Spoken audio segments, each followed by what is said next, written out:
Well, good afternoon. Welcome to this Wednesday edition of Wire to Wire from Horseshoe Indianapolis. Hello, everyone, as we kick off a new month of racing here, May 1st, and a beautiful day for our 9 live race program here today. 8 thoroughbred races. We'll close with a nice quarter horse allowance at 350 yards. Big scratch from the finale here today, and that was the morning line favorite, number 8, Sunday's Best, scratched from the final quarter horse dash of the day, but pretty fabulous back in town for Tony Cunningham. So looking forward to our 9 race program in total here today on a beautiful day in central Indiana for the official race day forecast, and the main track is fast. Let's check in with WRTV6's Todd Clausen. TK?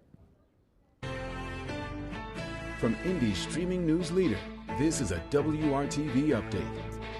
Well, we made it to the month of May, and John and Rachel, and we're kicking it off here at the track with great weather for the racing this afternoon in Shelbyville. We'll have plenty of sunshine with a mix of sun and clouds. Humidity's up a little bit today, no threat of any rain, and look at these temperatures all the way into the low 80s for your afternoon highs. Now, I know there's no racing tomorrow, but if you're going to be heading to the track or anywhere else across the area, near record high temperatures as we climb all the way into the mid to upper 80s. Well, cheers, Todd. No live racing here at Horseshoe Indianapolis tomorrow and Friday for that matter, but big day on Saturday, of course, with the 150th running of the Kentucky Derby. Racing Rachel, not here for the pre-race show today here at the track, but tomorrow Rachel will be making her way to the Twin Spires there at Churchill Downs for Thurby, and of course, Friday, Kentucky Oaks Day, and Saturday, the 150th running of the Kentucky Derby. Who do you like? I'm on Sierra Leone, by the way, the winner of the Grade 2 Risen Star Stakes at my winter home at Fairgrounds Racecourse, and slots in taking out the Grade 1 Toyota Bluegrass Stakes. So a few days away from Kentucky Derby 150, and certainly Sierra Leone, part of my Kentucky Derby future wagers as I got locked in at 7-1. Yesterday, a couple of jockeys and trainers were locked in. Eddie Perez, Santos Sanjor, both with riding doubles on our Tuesday card to kick off this race week here at Horseshoe Indianapolis. And congratulations, trainer Tim Eggleston, with a couple of winners on yesterday's card. Talking about the Kentucky Derby, well, it's only a few days away. Hopefully you already have your reservations to join us here at the races. We'll have a special post time, 10:45 a.m. Eastern kickoff for Kentucky Derby Day this coming Saturday. You can get your reservations by contacting Beth, standing by at 317-421-8801. And speaking about the Kentucky Derby, a lot of activities for racegoers that are going to join us here this coming Saturday on Derby Day. Of course, we'll have a live racing program kicking off early and watch and wager on the 150th Kentucky Derby, but we'll also have that Derby Mega Bet, so hopefully you'll sign up for that, and the Derby Day Hat Contest. Win with style here on Saturday, May 4th. This coming Saturday, Kentucky Derby Day, prizes to the top 3, so hopefully you could wear your finest and join us here, and your chance to win with style for that $600 Kentucky Derby Day Hat Contest, part of just an array of activities here for racegoers joining us at Horseshoe Indianapolis this coming Saturday. Speaking of the big day, Road to Louisville contest. It was popular all season long, and the day is here on Saturday, 150th running of the Kentucky Derby, and it's the final week of our Road to Louisville contest. All entries are due by 10:30 a.m. on Saturday, and of course our first post time for live racing that day is 10:45 a.m. On track or online, you can send your entries again by 10:30 a.m. That's the time they're due. If you're playing online, horseshoeindiecontest@gmail.com. The top 5 win cash bankrolls to Indiana Derby Day, and the top 3 that have NHC Tour memberships. So hopefully you've gotten that done with your NHC Tour memberships. The top 3 that have done that will win one of 3 seats to the 2025 NHC Final. Speaking of contests, for those racegoers here today, hopefully you went downstairs, picked up your free tip sheets from Racing Rachel, of course, Brian Aragoni, and quarter horse racing expert Martha Clausen. Those free tip sheets to fans here, available on the first floor. Today's contest, Racing Rachel's Warriors. Tuesdays are for winning fans, and you get your chance today. Our weekly contest, pick your way to $2,000, and this contest goes all the way through closing week in November. Weekly and grand prize winners as we get set to wrap up the month many months from now on November 13th. But today, Wednesdays are for winning with Racing Rachel's Warriors. Be sure to take part today here at Horseshoe Indianapolis. As we go through this racing week, I mentioned no live racing here tomorrow and on Friday. Big day on Saturday, of course, with the 150th running of the Kentucky Derby. Then we'll have no live racing on Sunday. But speaking of contests, upcoming race week, every Monday, by the way, we'll have contests on Monday and Tuesday. And let's talk about that right now. Beginning on Monday, May 6th, it'll be the Survivor contest. If you're joining us here at the races, as that'll kick off this coming Monday, all the way through November 4th here at Horseshoe Indianapolis with a $500 weekly jackpot that'll be available. If nobody hits it, it'll roll to the next Monday. And again, starting here on May the 6th. And again, no live racing on Sunday after the big Kentucky Derby day here, with live racing on Saturday kicking off, as I mentioned, at 10:45 a.m. This Survivor available for contest players both on track and online. And as I mentioned, if you're playing online, it's Horseshoe Indy Contest at gmail.com. So looking forward to Survivor kicking off this coming Monday, May the 6th. And then the next day, another contest for all of you horse players here on Tuesday, May 7th. We get started with Exactamundo. That back in 2024. Again, today it's Racing Rachel's Warriors. Mondays throughout the season will be Survivor and Exactamundo coming up here. And those will be this contest all season long here at Horseshoe Indianapolis. We'll have 10-week preliminary rounds. Again, you can play on track and online at Horseshoe Indy Contest at gmail.com. We always like to thank our sponsors here on Wire to Wire, the pre-race show with a fast track here today. And of course, Todd Clausen talking about the weather, summer-like temperatures here in the 80s on a nice day for race fans. We want to thank our sponsors, Brown-Forman, Tequila, Herradura, and Corbel, Indiana Breed Development. Cheers for all you do.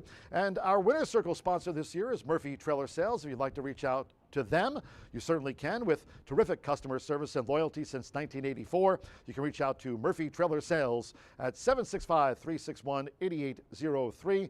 They're in Crawfordsville, Indiana. And also cheers to our tote board sponsor, 2024 B&H Electric and Supply. Cheers to them. We'd love to hear from all of you on social media. You can reach out to us. Earlier this morning, sent out the track conditions, and of course with sunny skies we were fast, but sent that out for horse players on social media. You can follow me at John G. Dooley. Quarter horse racing expert Martha Clausen will be talking about, again, that quarter horse allowance dash over the 350 later today. You can follow Martha on X at Martha Clausen. Racing Rachel, she'll be making her way after today.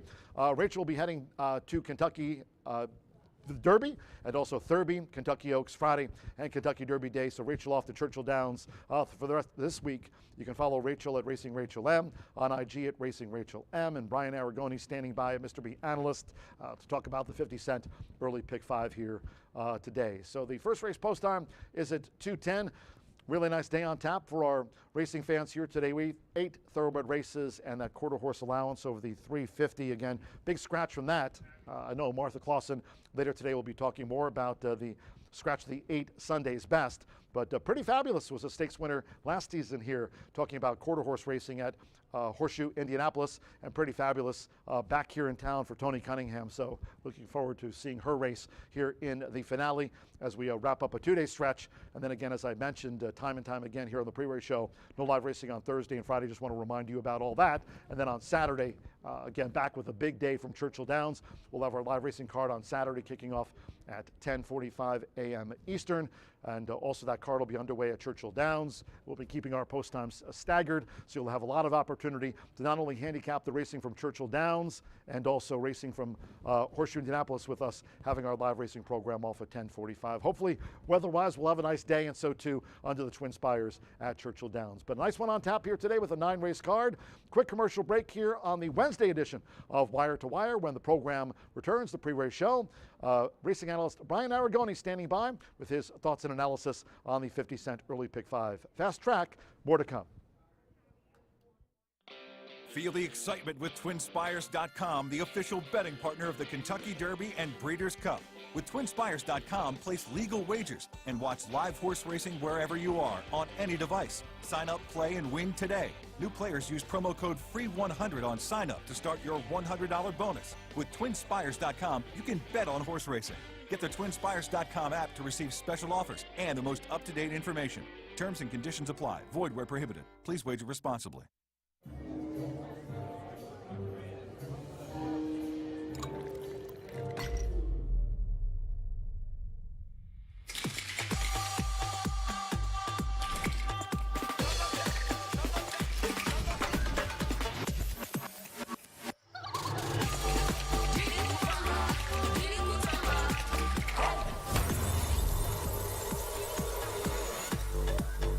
Aquí la herradura. Extraordinary awaits.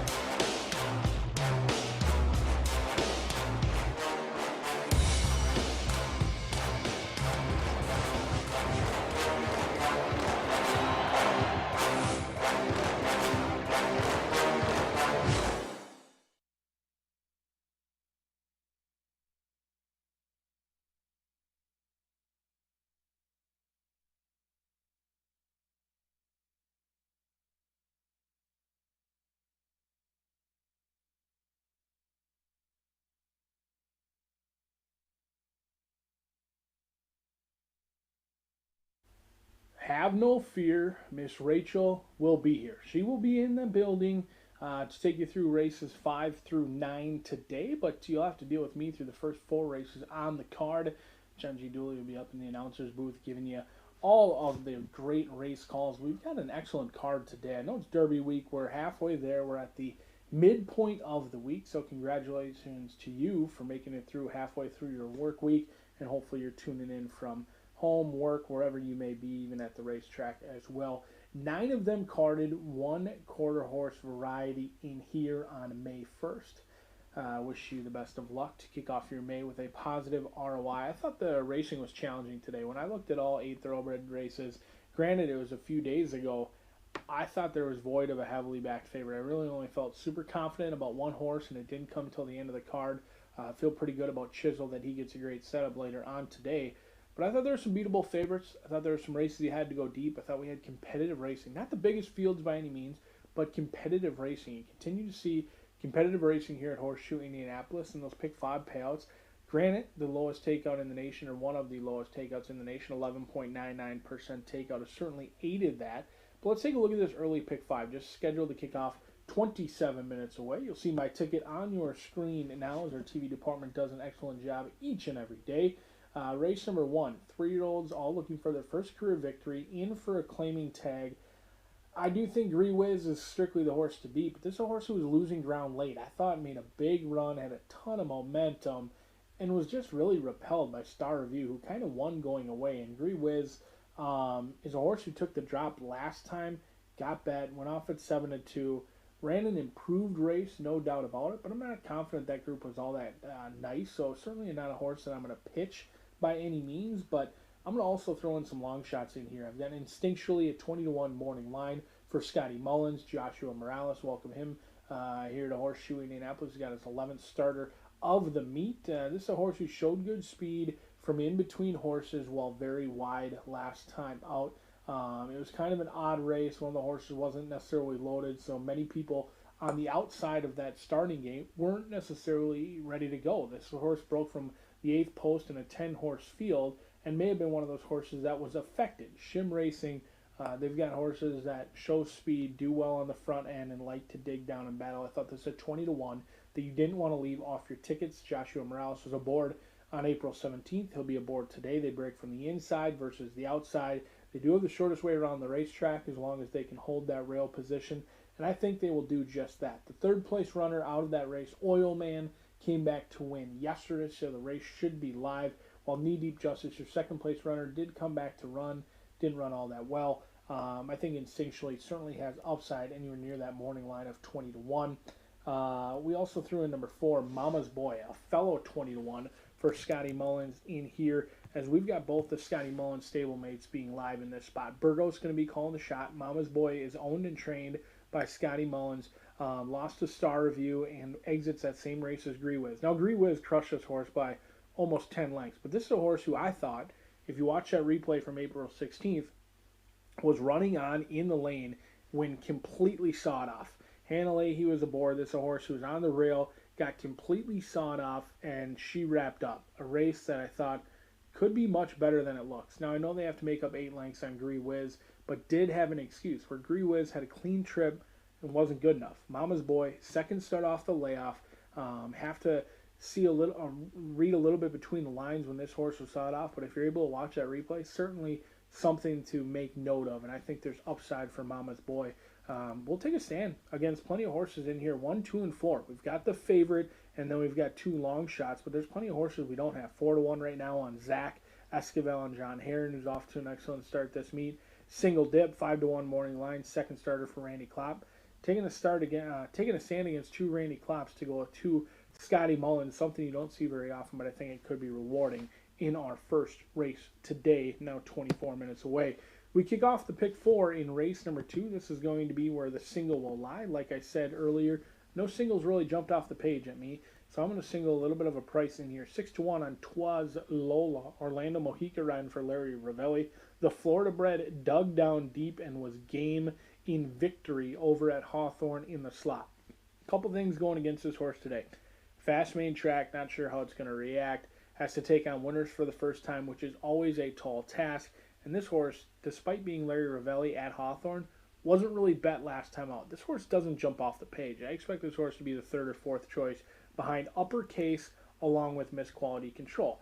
Here's my knocks on your likely favorites. I mean, Miss Quality Control has been entered twice on the turf. I don't really think the connections believe this horse is necessarily a dirt horse. In fact, in 5 of the 6 starts so far, they've been wanting to be on the turf. Now, the lone victory did come on the main track, came on a sloppy racetrack, didn't run as well on a fast main track last time out. Granted, it was in a $100,000 stakes race. No doubt about it, Miss Quality Control has faced much tougher competition than she will see today, but the connections want to be on the turf. This is only the 2nd time in their career that they have entered on the dirt. They did run on the dirt on Risen Star Day, so make note of that. This is a horse who ran a $100,000 stakes race last time and on Risen Star Day. Can't fault that by any means, but maybe a little bit better on the turf. And then Uppercase, $260,000 purchase, who's made $76,000 with 1 victory, and that victory came on the synthetic. Another horse who has rarely been entered on the main track. Now, the 2 main track starts over at Galitzy Saratoga as well as Keeneland on opening day last year, where they probably went a little bit further than they want to go. 7 furlongs. It might be a touch too far for Uppercase. Roman going to be calling the shots in here for Paulo Lobo. Has to take on winners for the first time and does have a tendency to settle for less. So I'm going to try the undefeated Twas Lolo on top as a single, likely being the 3rd choice in race number 2. Race number 3 looks to be wide open in here. If I were to add any horses to my ticket, this would be the race that I do add. The computers are absolutely fascinated by Here Kitty Kitty. I've got my questions. I respect the connections in Gorham and Perez, especially when Gorham owns and trains a horse.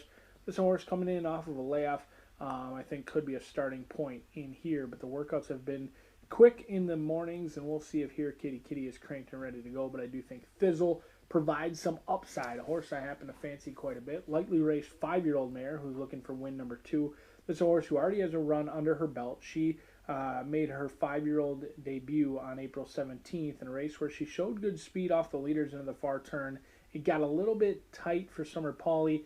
Both horse and rider were a little bit unsure, so they kind of sucked out of it and never got re-rallied. I think this horse wants to be on the lead. They get the lead today, and they potentially never look back. Raffella for Elliott Racing, another owner, trainer, and breeder situation in here. But Raffella does have 4 seconds from 7 starts. Second start off the layoff, you get Fernando de la Cruz. He can be sneaky, sitting just off a Thizzle on the outside to make first run if Here Kitty Kitty is not ready to rock and roll. Race number 3, 5, 6, 7 for yours truly. Race number 4 in here. Let's take a look at this 4th race, which is going to kick off the Straight Fire 5. Again, we've got some confident, strong takes against. Not going to be using Captain's Best in here for Tim Eggleston. Captain's Best switches trainers in this spot. A 3-year-old who does take on older off of a long layoff, and being ready at a mile off that sort of layoff is a tall task. Also not using Showdown Justice. Your second choice with Marcelino Pedroza Jr. Those will be the horses we take a stand against. We've got a first-time starter, Fernando de la Cruz, going to pick up a mount for a guy who doesn't have a ton of horses in the stable, looking for his first winner on the year. But make note of it. That 0 for 21 is a little bit misleading for de la Cruz. 0 for 21 on the year, but so far here at Horseshoe Indianapolis, he has been knocking on that door. 3 starts, 2 seconds, and a 3rd place finish. I think Se Valiente could be a runner. This is a horse who's a half to Forever Pink, who is 5 for 5 in the top 3 and is as consistent as they come. We'll see if Se Valiente can get Fernando de la Cruz home a winner at a decent price. Cowboy Justice along with A-Rod Style. A couple of horses who didn't really run a step going 5.5 furlongs, but I like that the trainers gave them a 5.5 furlong. They have an out over your 3 and your 5 who don't have an out, and now they stretch out to a distance they likely prefer. Ron Raper had an amazing quarter horse victory where his horse ended up on the outside rail yesterday. Got a miracle photo finish, bob to go his way. I didn't think that horse won, but certainly did. And I think Ron Raper could be looking for his first thoroughbred victory of the year after he confirmed a quarter horse victory yesterday. 1, 4, and 7 with some takes against your morning line favorite in race number 4. In the 5th, the late pick 4 kicks off here, and I think this late pick 4 is bound to be a good one. This is where we're going to spread out in this spot. 1, 2, 4, 6, and 8 in this spot. Looks like since I submitted my ticket, Bloodline is a late scratch. So take Bloodline out, and that makes it 1, 2, 6, and 8. Makes the ticket a little bit more affordable. Didn't realize that Bloodline had been a scratch. That horse was 12-1 on the morning line. I thought deserved a look, but going to be 1, 2, 6, and 8. Only going to save us some money. We don't need to add in any other horses in here. I do think Captivating Boy is an intriguing sort. Another one that computers are absolutely fascinated with. I've got some questions. I do think Thomas Medina could be sitting on a good one with Midnight West for Sammy Bermudez. King Ice going to be a play against the Indiana bred, taking on Open Company in here. I respect King Ice. I think there's bigger things down the road for him. This is likely a starting point for him as well. He could easily be cranked and ready to go. He did run second on his debut last year. Granted, it was against state-bred competition. I think there's just bigger money down the road for him, and likely $100,000, $200,000 stakes race for state breds in the future.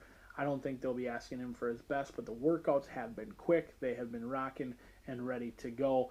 King Ice could easily upset the apple cart in here. 5 for 11, certainly an Indiana bred that you do not want to disrespect. I just think this looks to be a tough spot versus some competitive Kentucky breds that have a little bit of a seasoning or freshening this season on them, running against the likes of Godolphin, Bill Morey, Stidham in here. It's a tough spot, but King Ice could certainly kick off your late pick 4 with a big upset. 12-1 on the morning line. 1 mile should be right up his alley, but we're going to go 1, 2, 6, and 8. A challenging day to find a single that you absolutely love, and usually when you have to force yourself to find a single at a little bit of a price. That's usually when it pays out the best, and we expect it to pay out generously today on a Wednesday here on Derby Week right here at Horseshoe Indianapolis. Don't forget, today, not the last day of live racing. We'll take tomorrow and Friday off, but we will return on Saturday, a Saturday card for Kentucky Derby Day right here at Horseshoe Indianapolis. Something you do not want to miss out on. We've got a ton of action coming right here to the racetrack on Saturday. Bring the family out, bring the kids, bring the wallet, bring the purse, bring whatever you want to do, because we have an awesome day of racing right here at Horseshoe Indianapolis on Saturday in Shelbyville, Indiana. As John G. Dooley's made his way up to the announcer's booth, we are just 16 minutes away from race number 1, and Miss Rachel will join us later on in the card to take you through races 5 through 9. Best of luck today.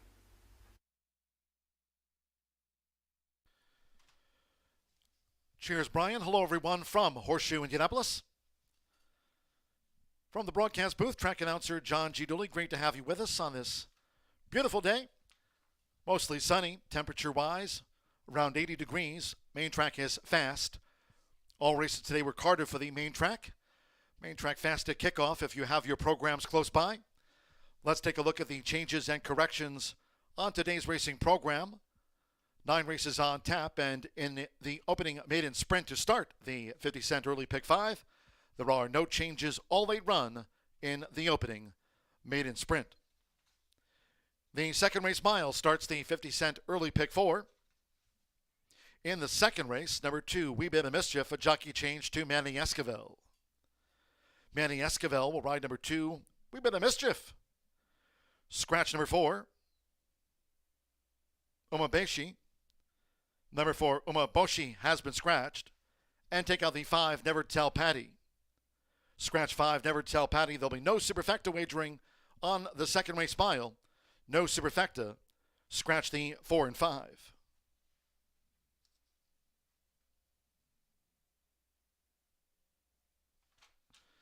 No changes in the third race. Third race mile, all 7 run. Turning to the fourth. Fourth race maiden mile with no scratches. Number 6, Yoshida's Impact, the jockey changed to Yarmari Correa. Yarmari Correa on the 6. Yoshida's Impact. Fourth race maiden mile starts the 50-cent Late Fire 5. So the fifth race we go. Fifth race, number 2, Captivating Boy. The ownership should read Tony Adams, Angela Adams, James Michael Connors, and Rick Rasmussen. Note the spelling of the last name Connors. That's a slight program correction. Scratch the 4, Bloodline, and take out the 5, Friar Lawrence. Fifth race mile starts the late pick 4. Scratch the 4 and number 5 and the 7, King Ice. A jockey change into Fernando de la Cruz. Fernando de la Cruz will ride the 7, King Ice. In the sixth race, Phillies Mare Sprint. Number 2, Luna Love, 2 pounds over. Scratch 3, Can't Be Touched. 6, Tall Girl. And the 10, Quiet Dawn. Scratch the 3, 6, and the number 10. In the seventh race, maiden 3-year-old filly sprint, number 5, Wins Forever, has been scratched. Scratch number 5, Wins Forever. Race 8, no changes in the state bred sprint. All 10 run, due at 5:47. Race 9, last of the day, closing with a quarter horse allowance over the 350 yards. Number 1, AP Miss Lunas Tide, 2 pounds over. Number 2, HQH Hickory, plus 2 pounds, makes the weight there now 128. Number 3, Pretty Fabulous, 3 extra pounds. Number 4, Isa Dash and Josie, 5 over. 6, Good Time Stoli, plus 3 pounds. 7, Keystone, 2 pounds over. Scratch number 8, Sunday's Best. Number 8, Sunday's Best, has been scratched. Number 9, El Fulano, 1 pound over. Late added workout for number 9, El Fulano. Added workout on April 26th here at Horseshoe Indianapolis. 220 yards. 12.42. Breezing on a fast track. That's a late added workout for number 9, El Fulano. There a look at the changes and corrections on today's racing program. Maidens in the ring for the opening sprint. Fast track on a beautiful day. We'll have the opener due off in 11 minutes' time. Make it a great day with us here at Horseshoe, Indianapolis.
The horses call postward for the first of the day. Opening maiden sprint at 6 furlongs, a field of 8. No changes here at the top of the card. All 8 run in the maiden. Race 1 features exacta, trifecta, superfecta. Double pick 3 and starts the 50-cent early pick 5. Low 11.99% takeout on the pick 5s here this season. On a beautiful one, fast main track. 3 minutes to post time. 3 minutes.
Post time in 2 minutes.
Less than 1 minute to post time. Starts the 50-cent early pick 5. Fast track.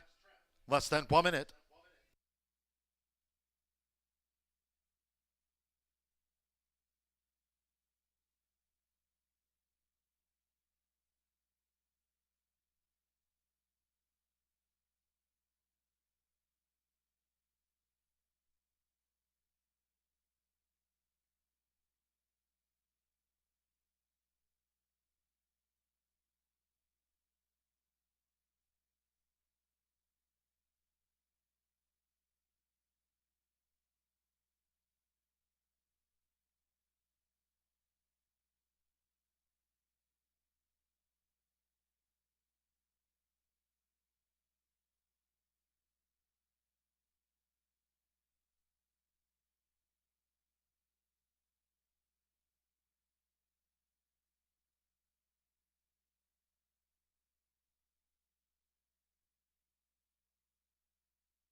The horses are approaching the starting gate.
The horses have reached the starting gate. It is now post time. They're going in. Joshua Morales with Instinctually. Alexander Bendezu, Barkabilly coming up. Barkabilly has joined Instinctually, loading for the maiden. Marcelino Pedrosa Jr. with Green Whiz. Loads the 1-2 first favorite Green Whiz. Sakura's Promise. Summer Pauly claims the 10-pound apprentice allowance.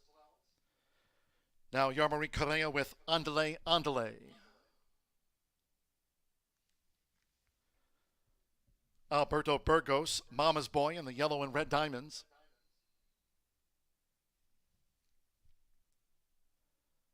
Manny Esquivel, Zach is in. Mama's Boy joined at 6 furlongs, so stand by one more. Evan Roman with Single Dip, all 8 run. Main track fast for today's 9-race card. They're in the gate. Winging, running at Horseshoe Indianapolis. Single Dip on the far outside, out to a flying start while slightly shifting out. It's Single Dip to the top for Evan Roman as Zach chases the pace. With toward the inside, Andale Andale, who's vying for third, along with Barkabilly and Mama's Boy in the yellow cap. Instinctually, the Gray takes back off of heels as Green Whiz improves on the far outside. Following that is Sakura's Promise, and toward the inside after getting shuffled back, Instinctually now trails here in the Wednesday opener. The first couple of furlongs in 22.89 seconds as they round the far turn with just over 3 furlongs to go. And it's Single Dip, Barkabilly, and on the outside, here's Green Whiz, who's now launching a bid as they come toward the quarter pole. Barkabilly narrowly from Green Whiz, who's circling up. Single Dip and Zach with the white cap. Mama's Boy on the far outside instinctually looks to gain ground. Then toward the inside is Andale Andale, and Sakura's Promise last as they straighten away. Half mile, 47.73 seconds. It's Green Whiz. Toward the inside, Barkabilly in the blue blinkers with 1 furlong to go, and Green Whiz has the advantage over Barkabilly past the 16th. Mama's Boy's third and running on, instinctually gains 4th. They're close to home with Marcelino Pedrosa Jr. Green Whiz, the first favorite, wins by 2. Out to the maiden ranks from Barkabilly. Mama's Boy third and instinctually finished 4th.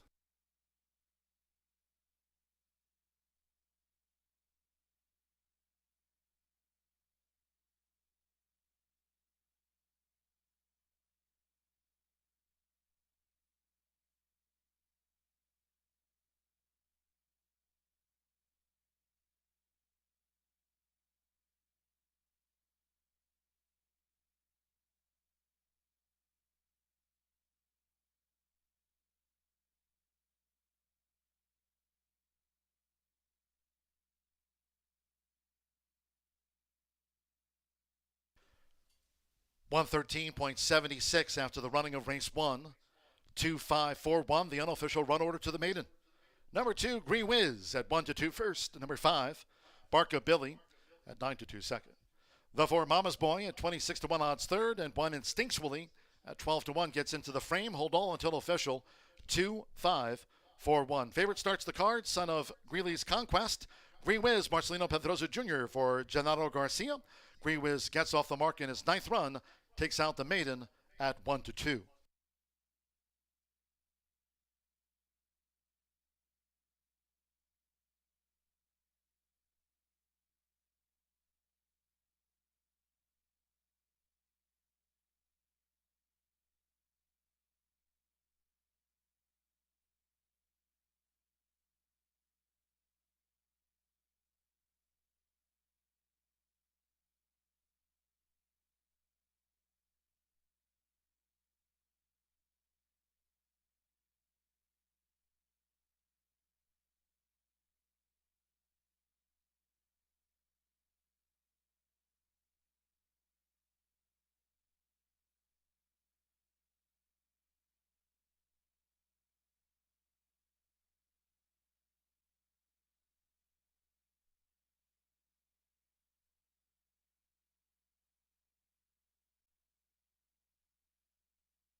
The result of the first race official.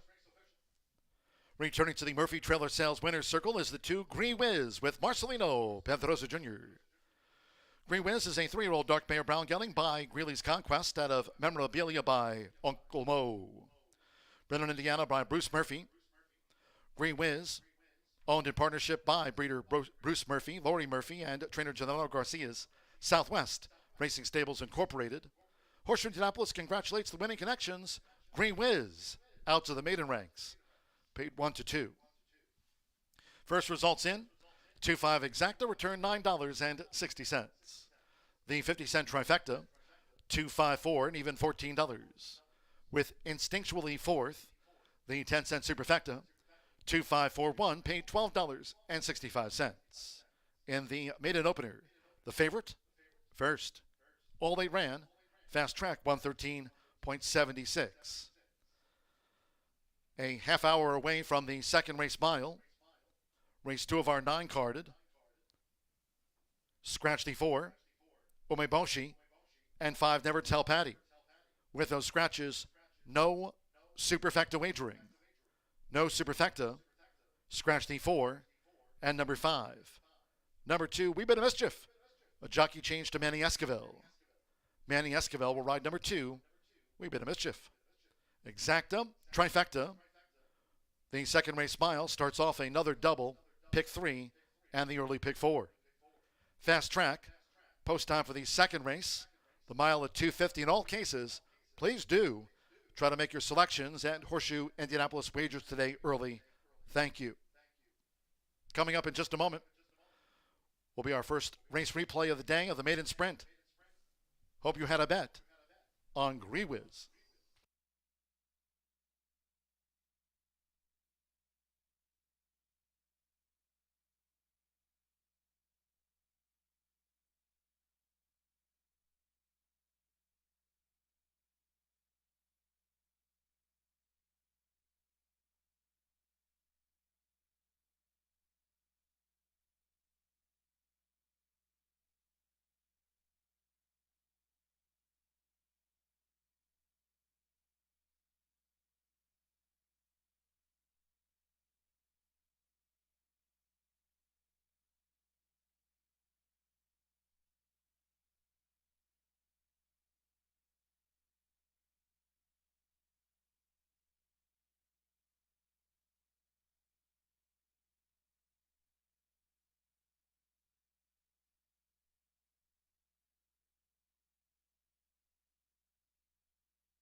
Owing and running at Horseshoe Indianapolis. Single dip on the far outside, out to a flying start while slightly shifting out. It's single dip to the top for Evan Roman as Zach chases the pace. With toward the inside, Andale, who's vying for third, along with Barca Billy and Mama's Boy in the yellow cap.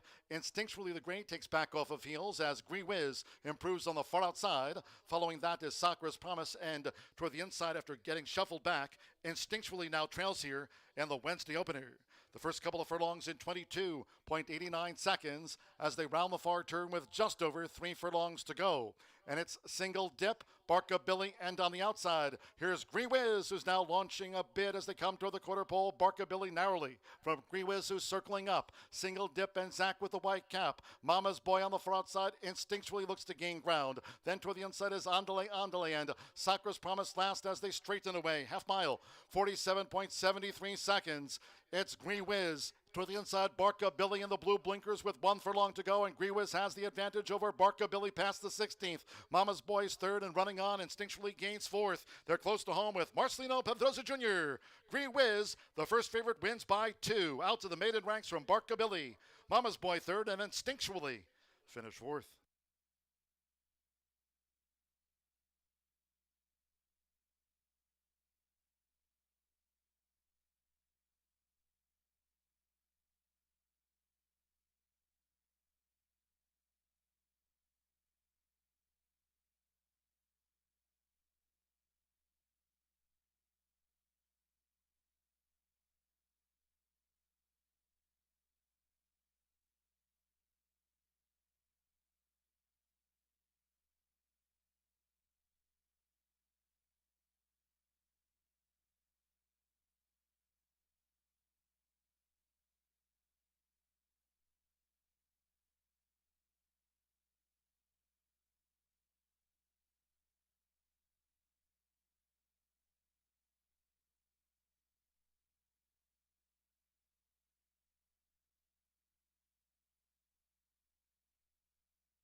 Well, good afternoon here at Horseshoe Indianapolis. Track announcer John G. Dooley with today's edition of Dooley's Data. And after all, it is Kentucky Derby week at Churchill Downs, racing there. And of course, we just ran our maiden sprint opener, won by the 1-2 favorite, Great Whiz, under jockey Marcelino Pedroza Jr., a three-time riding champion here at Horseshoe Indianapolis, taking the opener for Bruce and Lori Murphy and Gennaro Garcia. So congratulations, Great Whiz, out to the maiden ranks, winning the first of our 9 races here. And as I mentioned, Derby week, no live racing for us here tomorrow and on Friday. But of course, the big day, the 150th running of the Kentucky Derby this year, the $5 million historic 150th Kentucky Derby. Hope you can join us here on Saturday.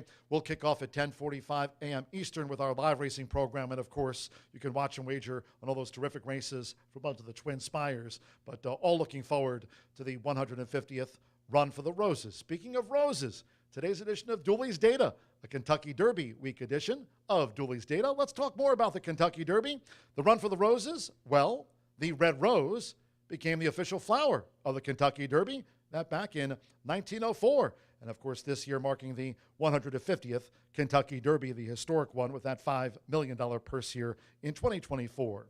The Kentucky Derby blanket, well, has been constructed by Kroger in Louisville since 1987.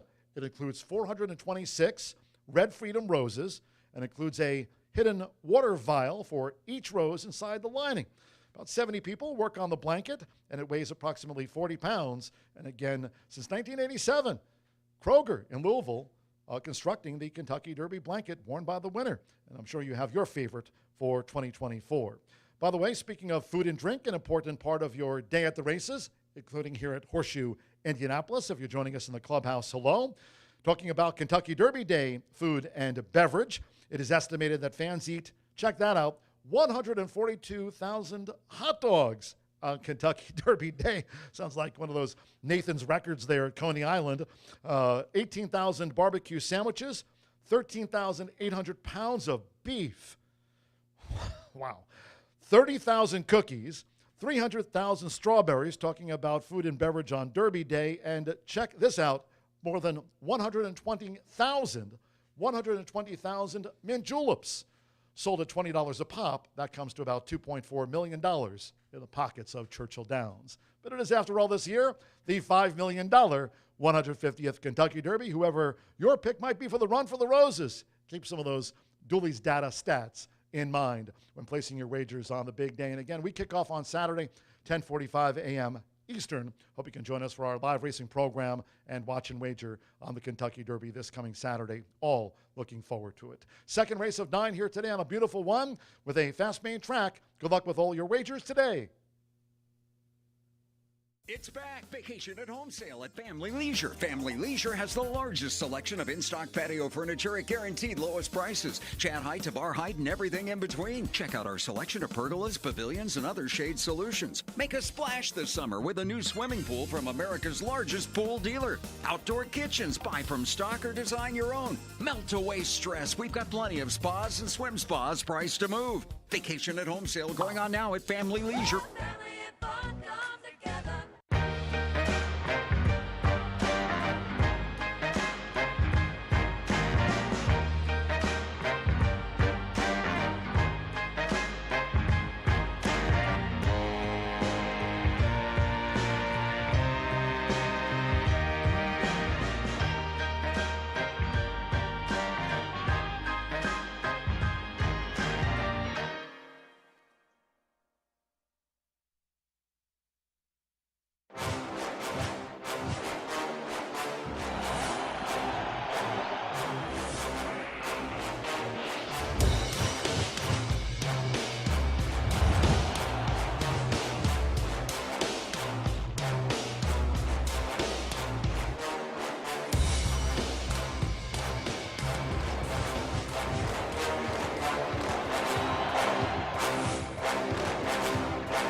All right. On my next bug report, we have, tell us your name, where are you from? My name is Joe Belmer. I'm from Lexington, Kentucky. And tell us, do you have a background in racing? How'd you get started in the horse racing industry? Yes, so both my mom and dad rode races. Then my mom started to train, and my dad became a racetrack veterinarian. So Oh, wow. I grew up on the racetrack. That's amazing. So where all have you ridden at? Have you ridden here before? Yes, I won my debut last week. Awesome. Yeah, but I started a couple races at Turfway, and then I went down to Oaklawn Park for the winter. Had a pretty good meet down there. It's fun there. Oh yeah, it's a great place. I can't wait to go back. Had a great meet down there, and I'm ready to come back home and show Kentucky and Indiana what I'm made of. Awesome. Who's got your book? Robbie Alvarado. I talked to Robbie. He said you've got a lot of talent, so looking forward to seeing what you can do. I'm looking forward to show you guys. All right. Well, good luck. Thank you.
Horses joining us down here in the paddock at Horseshoe Indianapolis, where we're 11 minutes away from kicking off that early pick four. The pick five underway. You did miss your opportunity to get into the early pick five. We've got another late fire pick five beginning in race number 4, but we've got a pick 4 in here. Do scratch numbers 4 and 5.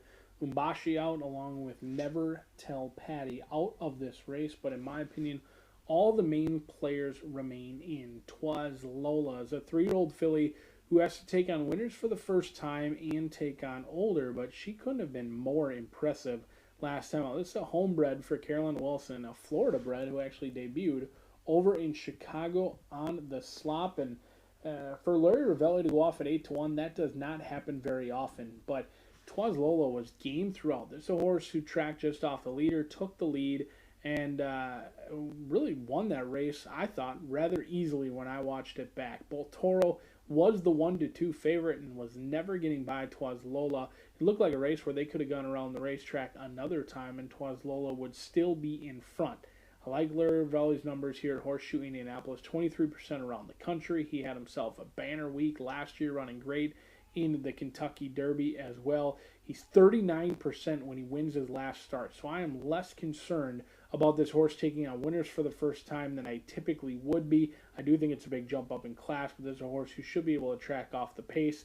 Ran well on the slop, the fast track, a little bit of a concern, but Orlando Mojica going to be calling the shots on a lightly raced 3-year-old filly who I believe brings more upside to the table than some of the others in here. No doubt about it, this horse deserves to be the third choice. Don't get me wrong, not saying this horse should go off favored by any means, but looks the part down here in the walking ring. Second start, and there's maybe the most upside with number 6, Lola. 5-2, do expect that to go off near 5-1 when all is said and done, because Uppercase is a horse who is also taking on winners for the first time.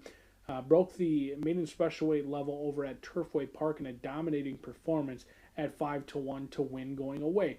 Now, this is a horse who they've tried a little bit of everything. In fact, they've tried sprinting on the dirt. They've tried sprinting on the synthetic, long on the turf, short on the dirt, sprinting on the synthetic as well. They've tried a little bit of everything with this Daughter of American Pharaoh for OXO Equine. Roman going to be calling the shots in here for Lobo. There's a little bit of a layoff. Hasn't been seen since February 15th. Not overly concerned by that, but anytime you win a race, if I'm an owner, I want to go right back to the racetrack. This horse is doing well, winning a race, now hasn't been seen since for 3 months or so. So that's the question for me, 5-2, another who takes on winners, but Uppercase certainly can win, but does have a little bit of seconditis in her tendencies. 3 seconds from 7 starts. Can go to the lead or sit off the pace. Very tactical in nature. We'll see if she can dig down deep, but certainly a gorgeous-looking Daughter of American Pharaoh. Your likely favorite and deserving favorite is Miss Quality Control. Now, in trying to beat her, I'm hopeful that this 3-year-old filly by Quality Road wants to be on the turf course. I trust the connections. They entered this horse on debut on the turf over at Kentucky Downs. They shipped to Indiana on the turf. They shipped to the fairgrounds on the turf. The maiden breaking score was actually a race that they were scheduled to be on the turf. Now, did win on the main track, albeit a sloppy main track. But that's the question for me. In 5 of the 6 starts, this horse wanted to be on the turf. Maybe not the horse, but the connections wanted to be on the turf. Now it's kind of tough sell for me to settle for 6-5 on a horse who many believed was likely a turf horse in nature. Now it gets a ton of class relief. This horse was entered in $100,000 stakes last time out, ran a good third on a fast main track where they showed speed, didn't show much finish. No doubt about it, Miss Quality Control is the deserving favorite. I'm just not sure she is necessarily on her best surface in here, and I think we'll see her on our turf course later on in the meet. She could easily win this race. It just won't be with me aboard at 4-5 or 3-5, whatever the bettors hammer Mr. Cox down to on Derby week. 7 minutes away from race number 2, kicking off today's early pick 4. Good luck.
The fillies stepping onto the track for the second race mile, a field of 5.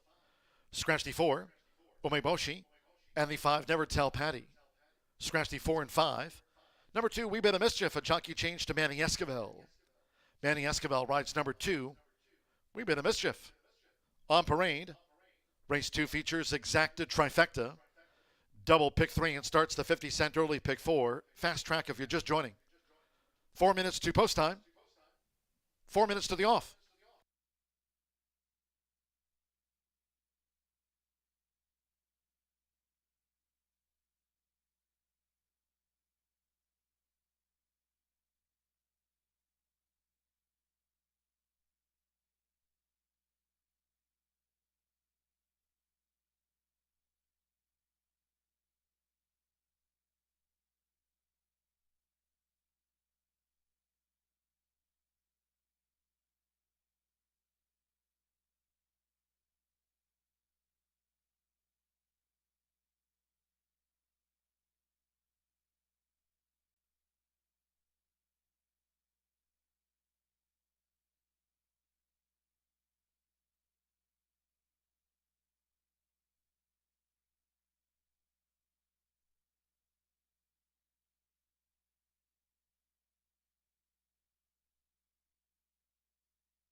Post time in 2 minutes.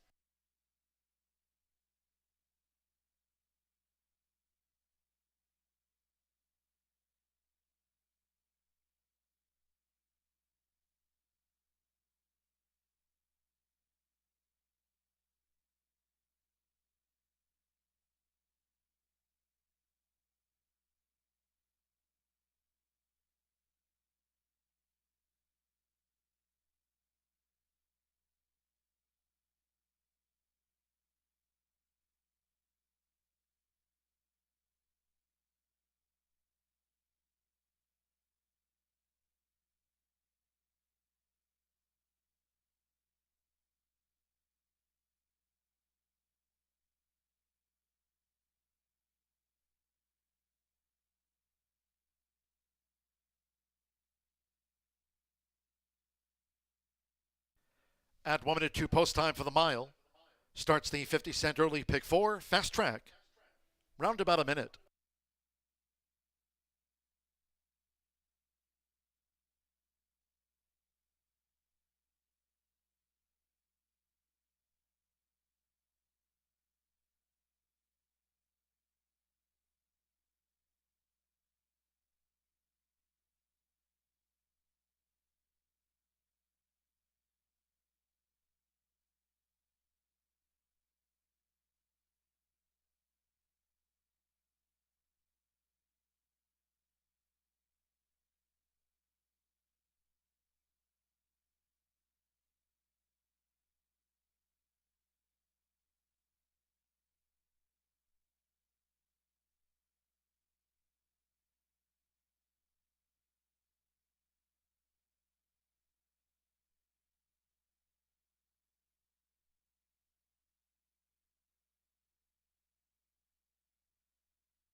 The horses are approaching the starting gate, going down to the mile start.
The horses have reached the starting gate.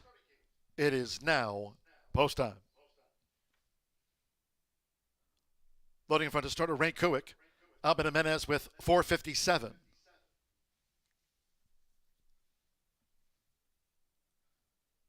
Here's Manny Esquivel with Wee Bit of Mischief. Joins 457. Now Ms. Quality Control, Marcelino Pedrosa Jr. won the opener with Green Wiz. Orlando Mexica, Twas Lola, won on Hawthorne debut. Ms. Quality Control, the 4-5 favorite for the mile.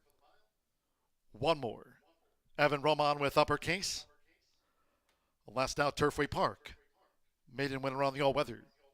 Second of the day from Horseshoe Indianapolis. They're in the gate. They're off. 457 hopped in the air and drifts back to last. Uppercase and the red cap broke sharp. Right there's Twas Lola, and toward the inside, Wee Bit of Mischief. Ms. Quality Control running in fourth, and 457 is last of the five as these fillies go to the back of the track. It's Uppercase. So Uppercase went to the front for Evan Roman at the 6.5. It's Uppercase the leader. From on the outside, Twas Lola, who's just gained second for Orlando Mexica, has the black cap. Manny Esquivel takes Wee Bit of Mischief back toward the inside to settle in third position. Joined out wide by 457, who's looking to improve for Albin Jimenez, and with Marcelino Pedrosa Jr. First run since the Black Cat Lacombe Memorial for Ms. Quality Control, who's held up in last. Close-knit field, still being led by Uppercase. The first two of 8 furlongs in 25.18 seconds as they go past the half-mile pole. Uppercase, Twas Lola, Wee Bit of Mischief, 457 and Ms. Quality Control. That's the quintet. Half mile in 50.42. Uppercase still in control of the pace. It's Uppercase with inside 3 furlongs to go. Uppercase leads here from Twas Lola vying for second with toward the inside. Wee Bit of Mischief in the white cap, who's now looking to gain ground. Twas Lola straightens away in third. And then Ms. Quality Control, a 2-wide bid, looks to come around Wee Bit of Mischief, and 457 on the front side. They've straightened away, and Uppercase has been the long-time leader for Evan Roman. 3/4 in 1 minute 15.22 seconds. The daughter of American Pharaoh. Uppercase has the kick and has raced away to a 7-length lead. From Wee Bit of Mischief and Ms. Quality Control will be third best. Uppercase gets the result by a half dozen lengths. 457 finished fourth.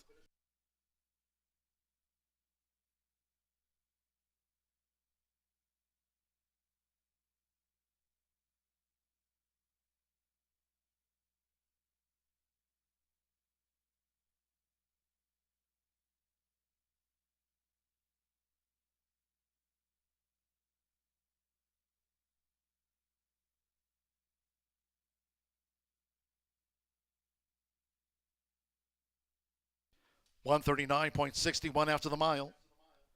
139.61. 7-2-3-1. The judges have posted the full unofficial run order to race 2, number 7. Uppercase at 2-1 first. 2 Wee Bit of Mischief. At 5-2 was second. 3 Ms. Quality Control. At 6-5. The mile favored third, and 457 at 10-1 fourth. Hold on until official. Daughter of American Pharaoh. Last out, Turfway Park, maiden winner. Goes back-to-back. Evan Roman today for Polo Lobo. Larry Best's OXO Equine LLC on a Derby week in Kentucky. The daughter of American Pharaoh takes out the mile.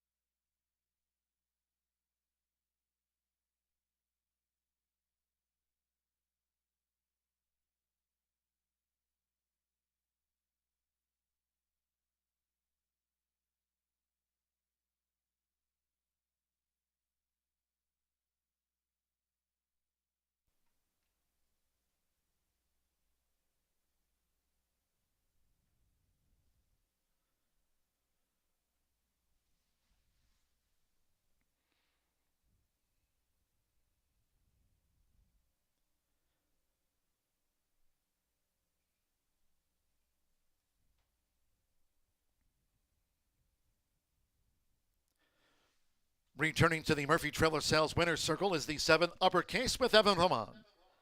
Uppercase is a 4-year-old bay filly by champion American Pharaoh. Out of the Smart Strike mare, Rigid Smart, bred in Kentucky by Thoroughbred Stables LLC. Polo Lobo trains for Larry Best's OXO Equine LLC. Horseshoe Indianapolis congratulates the winning connections of Uppercase. Impressive mile winner at 139.61.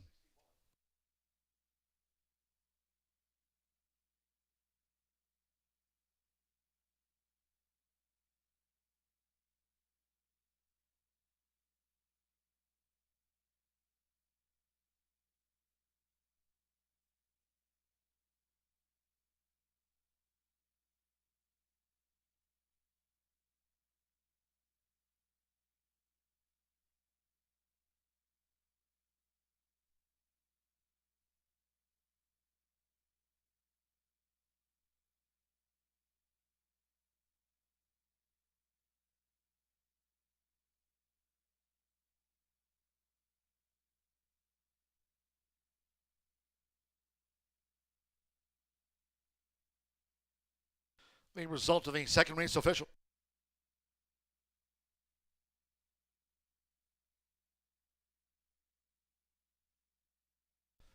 The 7-2 exacta returned $19.40. 50-cent trifecta, 7-2-3, $8.80. The 2 and 7 opening double combining Green Whiz with Uppercase. 2-7 $2 double returned an even $11. In the mile, the 4 and 5 were non-runners. Favorite, third. 5 ran, 139.61. Race 3, the second of 4 miles. Carded today. No changes in the third. Fillies Mares Mile, all 7 run. Exacta, trifecta, superfecta, double pick 3. Post time in 23 minutes at 3:24.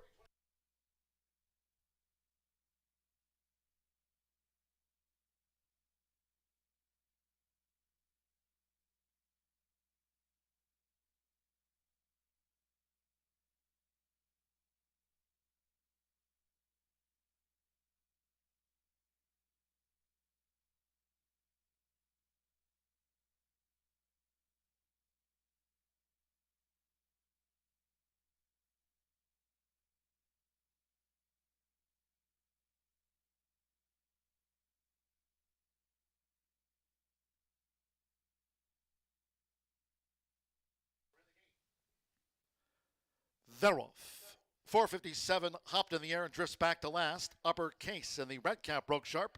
Right there's Twas Lola, and toward the inside, Wee Bit of Mischief. Ms. Quality Control running in 4th, and 457 is last of the 5 as these fillies go to the back of the track. It's Uppercase. So Uppercase went to the front for Evan Roman at the 6.5. It's Uppercase the leader. From on the outside, Twas Lola, who's just gained second for Orlando Mejica, has the black cap. Manny Esquivel takes Wee Bit of Mischief back toward the inside to settle in 3rd position. Joined out wide by 457, who's looking to improve for Alban Jimenez, and with Marcelino Pedrosa Jr.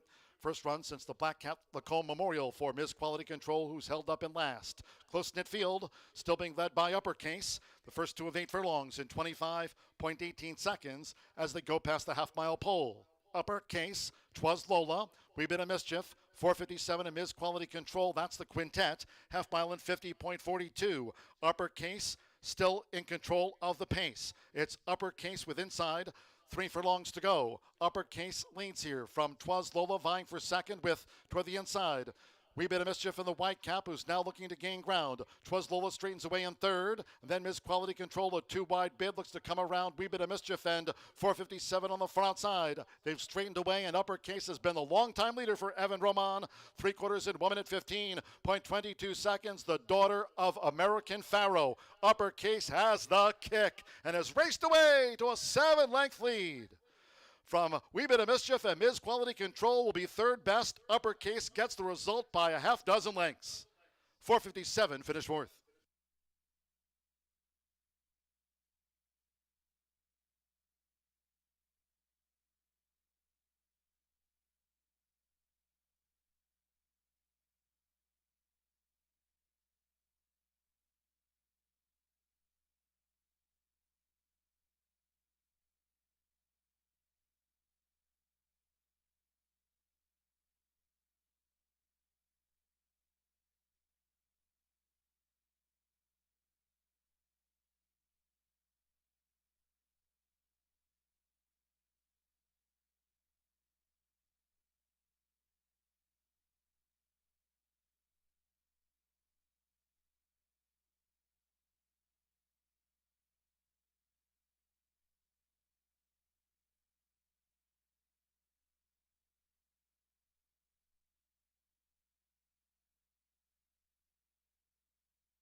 Join us on Saturday, May 4th for the Kentucky Derby.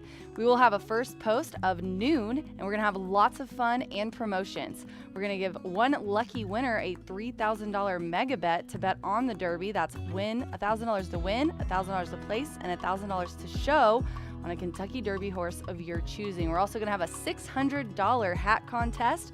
We'll have lots of fun promotions as well. We're going to have a magic mirror selfie station, family fun activities, and our live equine artist will be here. That is Sally Muse as well for Kentucky Derby Day. If you want more information or for reservations, please call 317-421-0000. Good luck.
You hear it all the time. Pace makes the race. And your winner in race number 2 was able to get away with a dawdling 3/4, 1:15, just crawled on the front end and had plenty left to make it 2 in a row.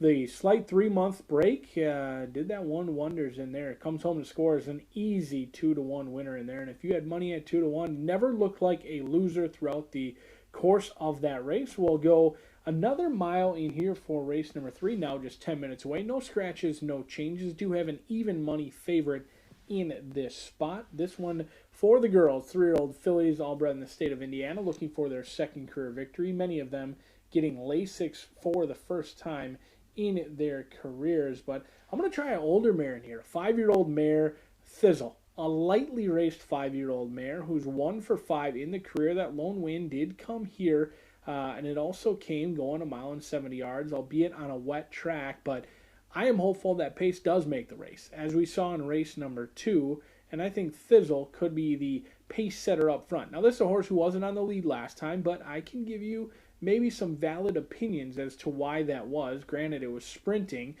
Sprint speed and route speed are two very different things. I do believe that Thizzle holds enough speed for 2 turns to be on the lead, but not necessarily at 5.5. This horse does not have the turn of foot or the getaway from the gate to be on the lead at 5.5.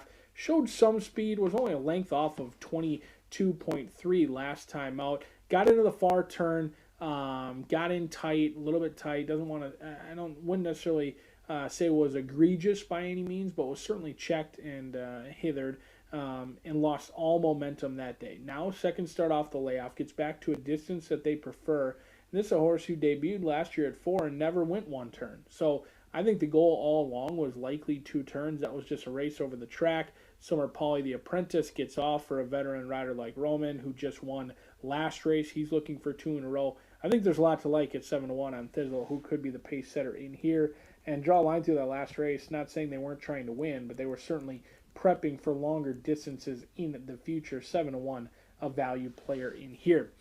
Fernando de la Cruz has been red hot. He's winning at 16%. Michelle Elliott still in search of her first winner, but she has been knocking on the door here at Horseshoe Indianapolis. Rafaela has been knocking on the door of this condition herself. In fact, she's got 4 second-place finishes. She started her career with 3 second-place finishes in a row. She is stakes tested. In fact, not only stakes tested, but stakes placed. She ran second in the $100,000 stakes race last year. That was sprinting on a sloppy track. Second start off the layoff. Another one who stretches out. She was bet down to 5-2 off the long layoff in a 12-horse field.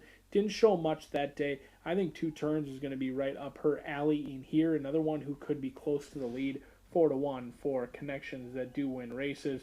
Here, Kitty Kitty can certainly win this race. Even money, it looks like the bettors have settled in on Here, Kitty Kitty. And I have no doubts that the Gorham gang with Perez can have a horse ready to go at first asking off of a long layoff. However, at even money, I'm just not in belief that even money for a horse off of a layoff of this kind is necessarily worth it. All looking for their second career victory. Did get the lone win while sprinting, is somewhat unproven at the 2-turn distance. Does have a 3rd place finish last time out behind Forever Pink.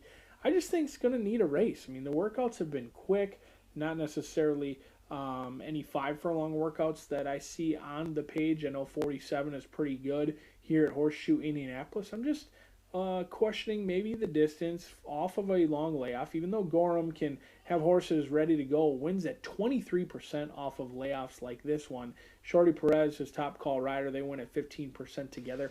I just, at the end of the day, thought the horse might need a race. And at even money, I'm willing to try some others in here that provide value on the board. And Thizzle does just that at 6-1. The riders are about to get the leg up. They'll be on the track 6 minutes from now for race number 3.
The horses stepping onto the track for the third race mile. There are no changes, all 7 run.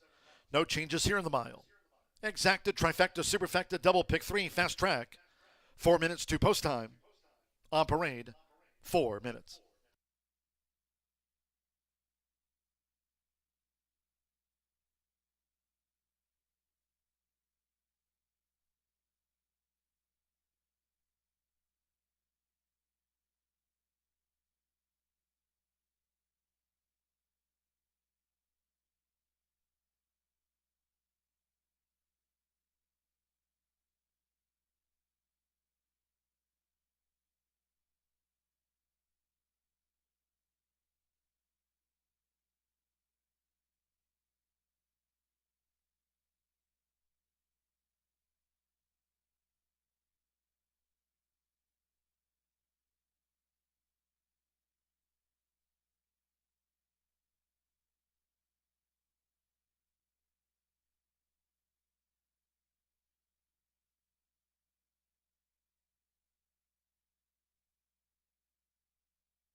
Less than 1 minute to post time.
The horses are approaching the starting gate.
The horses have reached the starting gate. It is now post time. They're going in. Alberto Burgos with Martz Rosie. Manny Esquivel, Bicar Betty in the purple silks.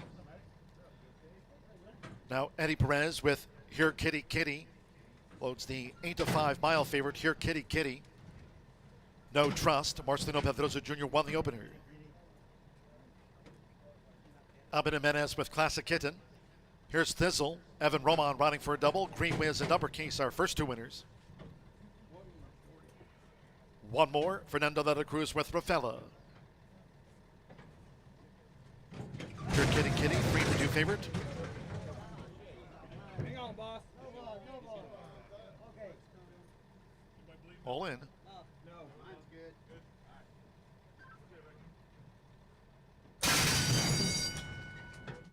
They're off.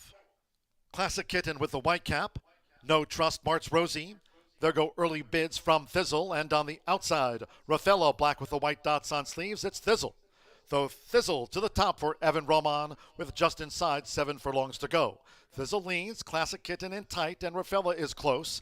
Eddie Perez and Here Kitty Kitty making her 4-year-old seasonal bow, and she's gaining on the outside of rivals as they go to the back of the track. Martz Rosie's running in 5th position by 2. Then comes Bicar Betty, and No Trust has dropped back to 7th and last. The opening quarter in 24.70 seconds. Thizzle leads the fillies the mare's mile. For the run to the half-mile pole, Thizzle's in front. Fernando de la Cruz has Raffaello right there with the front runner. Thizzle and Raffaello 1-2. Classic Kitten running in 3rd and joined by Here Kitty Kitty as they head toward the far turn. Then comes Bicar Betty in the purple silks out deep on the track. Toward the inside is Martz Rosie saving ground, and first run of 2024 for No Trust, who remains the trailer. Half mile for the front runner Thizzle. 49.16 controlled seconds inside 3 furlongs to go. So Rafella looking to get up here to Thizzle. Rafella and Thizzle as they come past the quarter pole together, and it's Rafella. Rafella spins them in from a looming here Kitty Kitty. Thizzle led but has dropped back. Classic Kitten strains away in fourth as No Trust looks the game between horses by Carbetti. The one who tailed off was March Rosie, 3/4. 1 minute 14.66 seconds with 1 furlong to go. It's Rafella. Rafella kept to the task. Rafella has 3 lengths to hold on a charging here Kitty Kitty and Classic Kitten. And here they come, but Rafella's close to home with Fernando de la Cruz. Rafella to win it from Classic Kitten. Then here Kitty Kitty and No Trust finish fourth.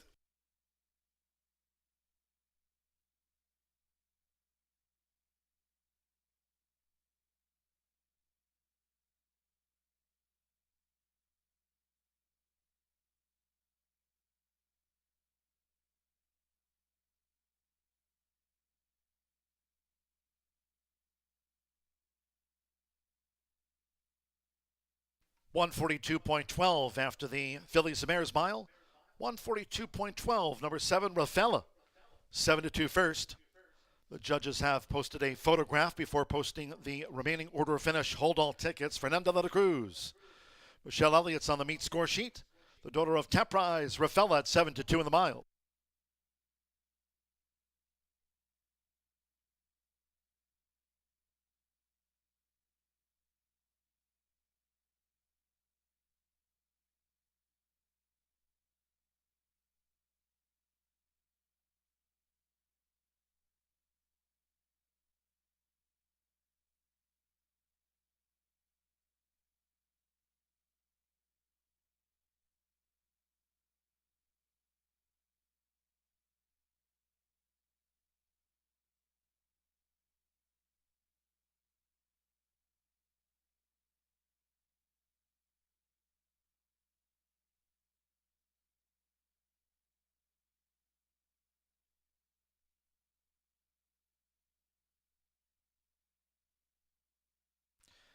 After a photograph, the judges have posted number 3, Classic Kitten at 13-1 second. Number 5, here Kitty Kitty at 4-5. The favorite runs third after the mile. 2, No Trust, 6-1 fourth. 7-3-5-2 Rafella has beaten home Classic Kitten. Here Kitty Kitty, No Trust fourth.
Returning to the Murphy Trailer Sales winner circle is the 7, Rafella with Fernando de la Cruz. Rafella is a 3-year-old bay filly by Temprise. At a cross by Anthony's Cross, bred in Indiana by Elliott Racing LLC, and Just for Fun Stable Incorporated, her Indiana breeders. Michelle Elliott trains and co-owns, along with Ruben Sierra's Just for Fun Stable Incorporated and for Elliott Racing LLC. Horseshoe Indianapolis congratulates the winning connections of Rafella. The mile's official. Results in after race 3. First pick 3 on the card, 277, paid $22.70. The 7-3 exacta, 117.40, 50-cent trifecta, 735, $72.70. 7-7 double, paid $32.80, and the 10-cent superfecta returned $64.72. No Trust ran fourth. In the mile, favorite third, all 7 ran, 142.12. Race 4, a maiden mile, no scratches. Number 6, Yoshida's Impact, the jockey changed to Yarmari Correa. Yamari Correa on 6. Yoshida's Impact. Maiden Mile with Exacta Trifecta Superfecta. Double pick 3, and it starts the 50-cent Late Fire 5. Low. 11.99% takeout on the pick 5s here this season. There's no carryover, no jackpot provisions. Fast Track. Post time for the 4th will be in 23 minutes at 3:57.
They're off.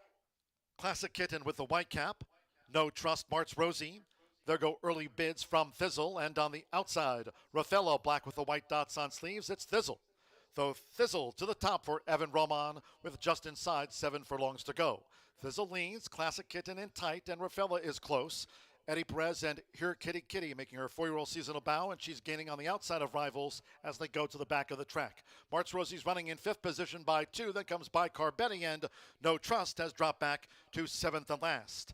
The opening quarter in 24.70 seconds. Thizzle leads the Fillies the Mares Mile. For the run to the half-mile pole, Thizzle's in front. Fernando Leto Cruz has Raffaello right there with the front runner. Thizzle and Raffaello 1-2. Classic Kitten running in 3rd and joined by Here Kitty Kitty as they head toward the far turn. Then comes Bicar Betty in the purple silks out deep on the track. Toward the inside is Marts Rosie saving ground, and first run of 2024 for No Trust, who remains the trailer. Half mile for the front runner Thizzle. 49.16 controlled seconds inside 3 furlongs to go. So Raffaello looking to get up here to Thizzle. Raffaello and Thizzle as they come past the quarter pole together, and it's Raffaello.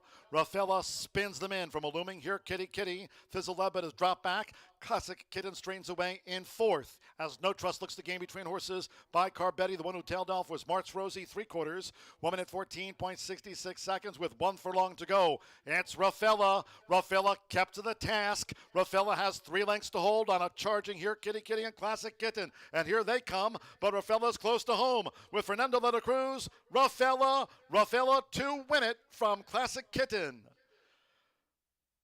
Then Here Kitty Kitty and No Trust finish 4th.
Just 11 minutes away from race number 4, and you're one race closer to getting Miss Racing Rachel the rest of the day. Is my final race on this beautiful Wednesday here at Horseshoe Indianapolis. 7 of them set to battle it out over this 1 mile distance. Have to love that we're mixing in sprints, mixing in route races, and on Saturday, Derby Day, hopefully weather permitting, we will mix in some turf racing as well. Certainly a day you do not want to miss here at Horseshoe Indianapolis is Kentucky Derby Day, the Run for the Roses, first Saturday in May, and some excellent opportunities right here locally at Horseshoe Indianapolis, hopefully on our turf course with some gorgeous weather in the future. We kick off this late fire 5 right now with the next 5 races featuring some big fields, I think some very competitive racing as well. 1 mile going to be the distance in here. I've got A-Rod Style on top. Ron Raper got an unbelievable quarter horse victory last night in our finale. If you haven't seen it, you might want to watch that replay back. His horse ended up on the outside rail, got the job done in a wicked photo finish. He gets a 7-pound apprentice in here who's got one of his wins under his belt over at Keeneland, looking for his second win here at Horseshoe Indianapolis. A-Rod Style going to be ridden by Kalia.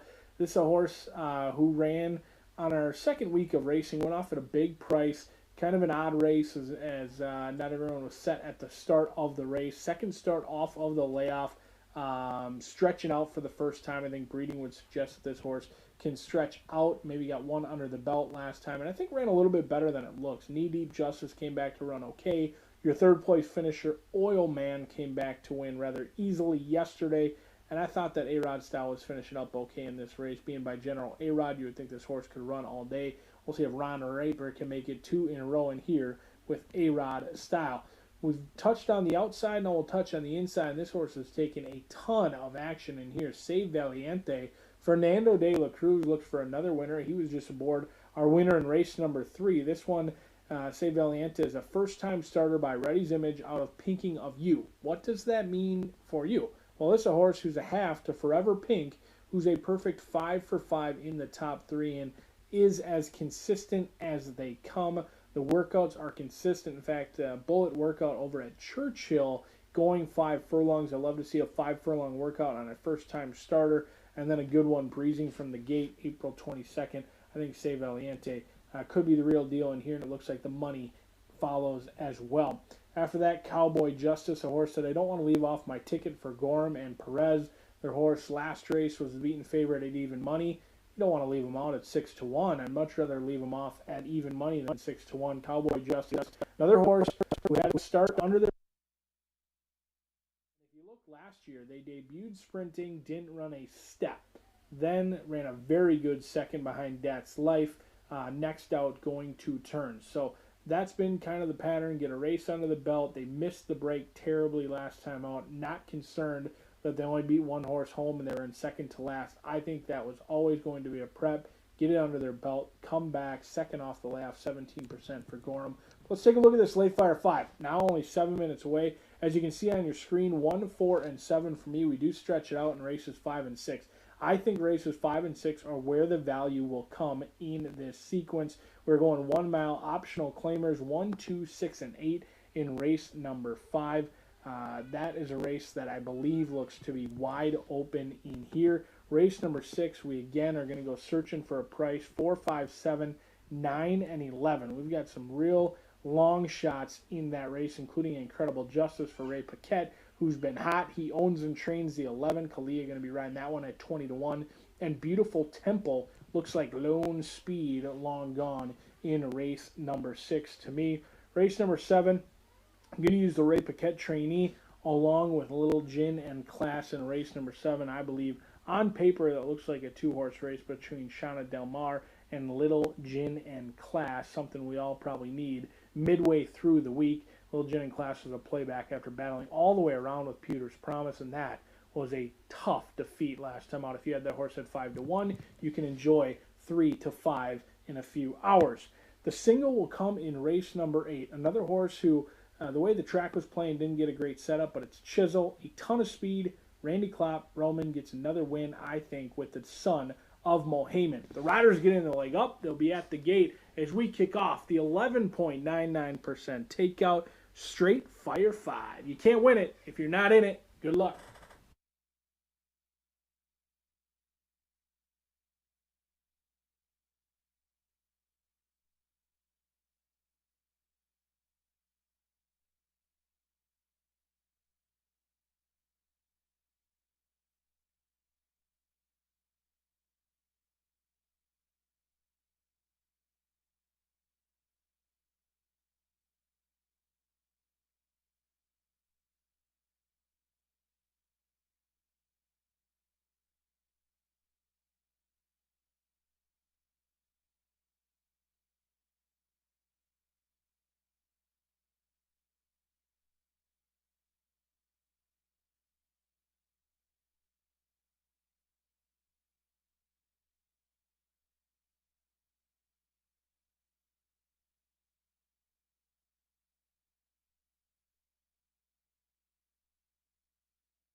The horses coming onto the track now for the fourth race. This maiden mile, a field of 7. All 7 run the mile. Number 6, Yoshida's Impact, the jockey change for that 8 race maiden to Yamari Correa. Yamari Correa on 6, Yoshida's Impact. No scratches from the mile. Exacta, trifecta, superfecta. Double pick 3 starts at the 50-cent late fire 5 fast track. Maidens due at the mile start in 3 minutes time.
Less than 1 minute 2 post time starts at the 50-cent late fire 5 fast track.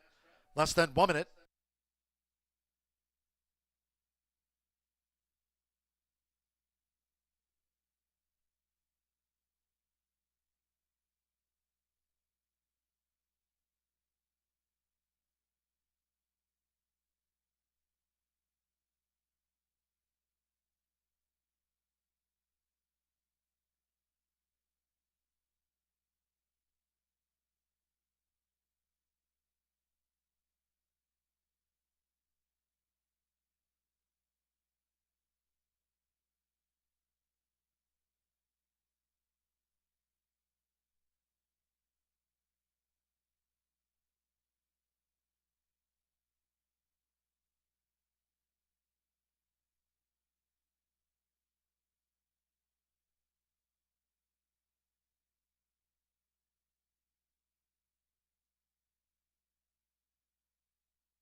The horses are approaching the starting gate.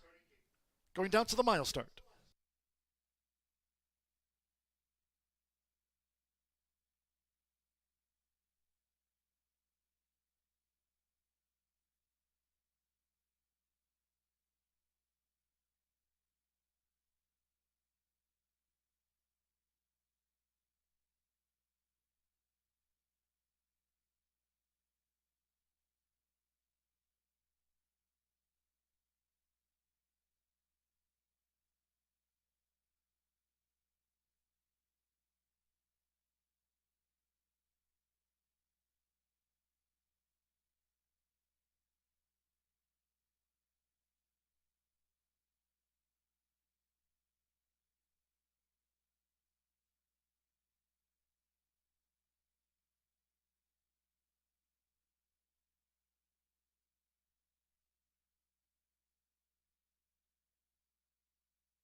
Arriving out the gate.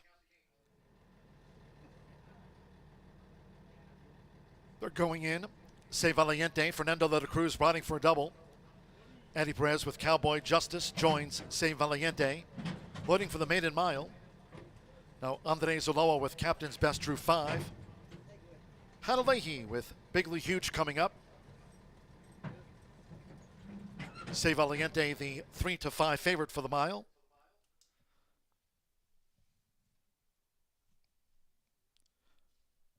Showdown Justice, Marcelino Pedroza Jr. has a win on the card. Yarmari Correa with Yoshida's Impact, the 8-race maiden in, and one more. A-Rod Style. Andres Calleja claims a 7-pound apprentice allowance. A-Rod Style given a 10-1 chance for the maiden mile. Se Valiente, even money. Starts at the late fire 5. They're in the gate.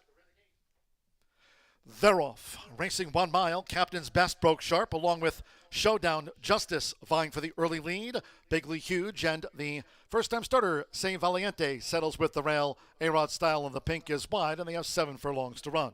So for Marcelino Pedroza Jr., Showdown Justice has emerged in front of Captain's Best, who's close up as these leaders go to the back of the track. Bigly Huge joined on the inside by Se Valiente, who's running in 4th. A-Rod Styles a wide 5th. Then comes Cowboy Justice, settled second to last, and Yoshida's Impact has drifted back to 7th position. The quarter in 25.03 seconds for the run to the half-mile pole. Short lead for Showdown Justice, as Captain's Best is right there close up for Andre Zoloa. It's Showdown Justice and Captain's Best as they go toward the half-mile pole together, while 3 clear from Bigly Huge running in 3rd. Se Valiente being asked to gain toward the inside now by Fernando de la Cruz is Se Valiente. As they enter the far turn, A-Rod Styles raced wide, then Yoshida's Impact just relegated Cowboy Justice to last. Half mile, 49.55 seconds with inside 3 furlongs to go. Captain's Best. Captain's Best has taken a lead from Showdown Justice, who's dropped back once headed. Right there is Bigly Huge as they come toward the top of the stretch. It's Captain's Best, Bigly Huge. Se Valiente is now 3rd. A-Rod Style, Yoshida's Impact with Cowboy Justice End. The one who tailed off was Showdown Justice. They're homeward bound after 3 quarters in 1 minute 15.66 seconds with Andre Zoloa. Captain's Best as a 6-length leader from Bigly Huge as they come past the 16th. Se Valiente is in 3rd, but just running in place. It's Captain's Best, and Captain's Best was second to none. Bigly Huge the runner-up, Se Valiente 3rd, and then A-Rod Style and Cowboy Justice.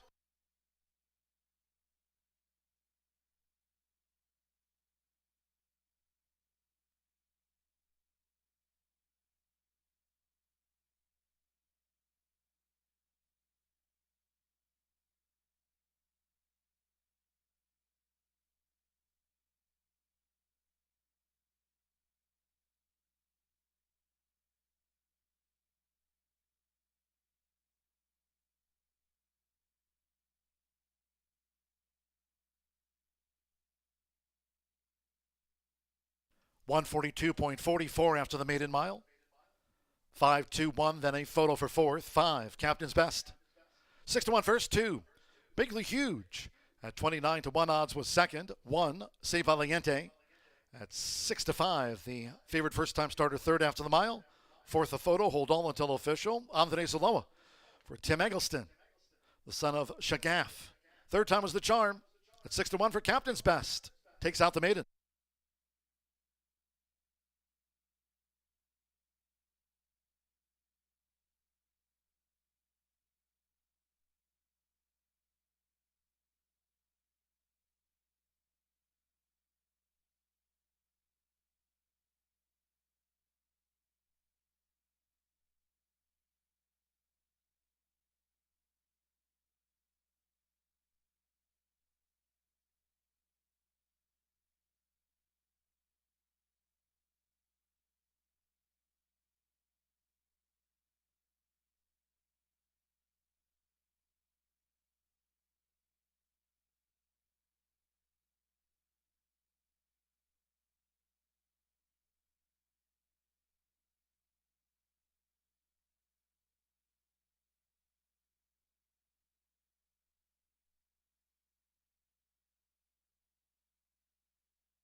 Returning to the Murphy Trailer Sales Winner's Circle, number 5, Captain's Best with Andres Aloha.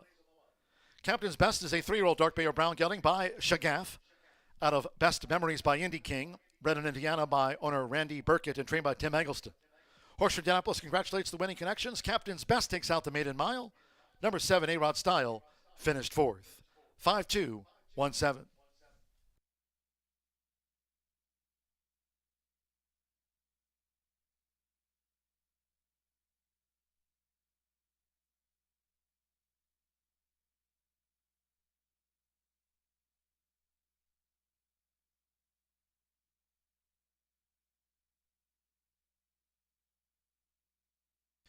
The result of the fourth race official.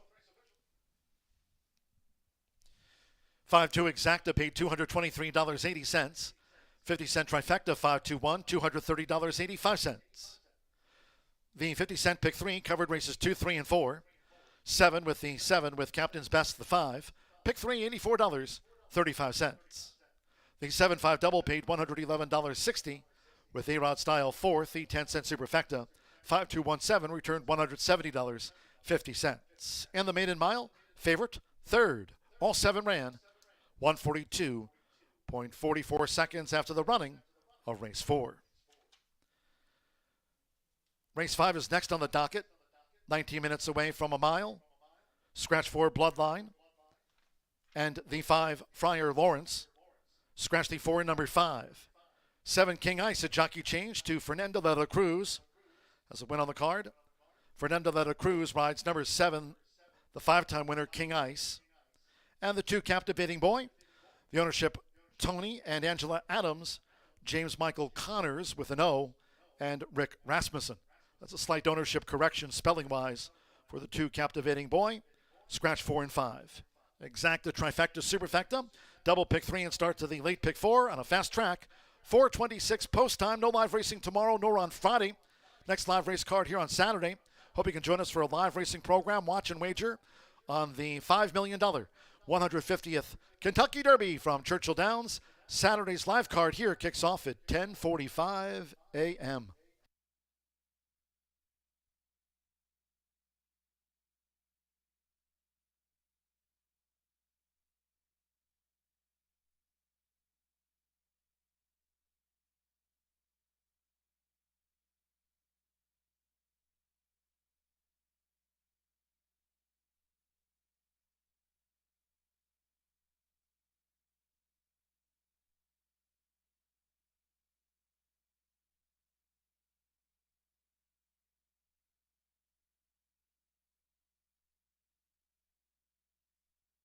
They're in the gate. They're off. Racing 1 mile. Captain's Best broke sharp, along with Showdown Justice vying for the early lead. Bigly Huge and the first-time starter, Se Valiente, settles with the rail. A-Rod Style in the pink is wide, and they have 7 furlongs to run.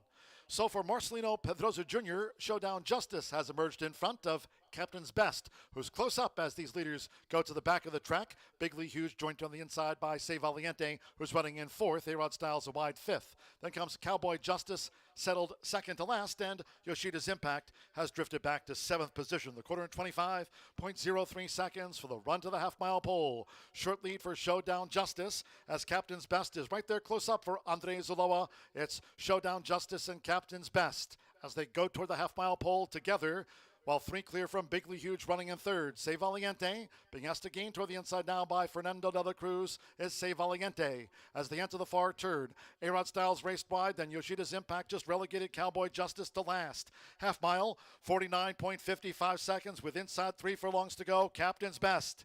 Captain's Best has taken a lead from Showdown Justice, who's dropped back once headed. Right there is Bigly Huge as they come toward the top of the stretch. It's Captain's Best, Bigly Huge. Se Valiente is now third. A-Rod Style, Yoshida's Impact with Cowboy Justice End. The one who tailed off was Showdown Justice. They're homeward bound after 3 quarters in 1 minute 15.66 seconds with Andre Zaloa. Captain's Best as a 6-length leader from Bigly Huge as they come past the 16th. Se Valiente is in third, but just running in place. It's Captain's Best, and Captain's Best was second to none.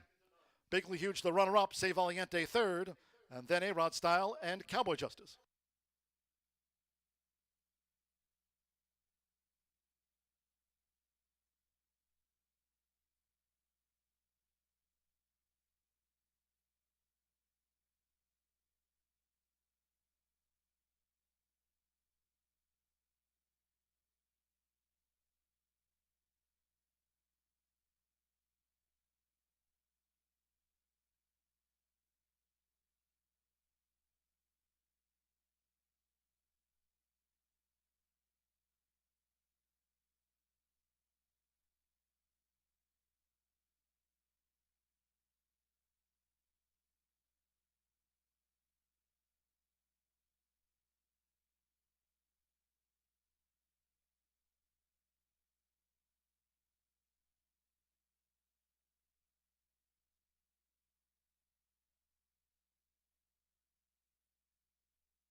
We are 9 minutes to race 5 here at Horseshoe Indianapolis, and we have a 3-year-old and up allowance optional claiming for $40,000 going postward here. We got some scratches. 4, 5 are out of here, so we've got 6 race betting interests left here, and the 7 right now is the 9-5 favorite.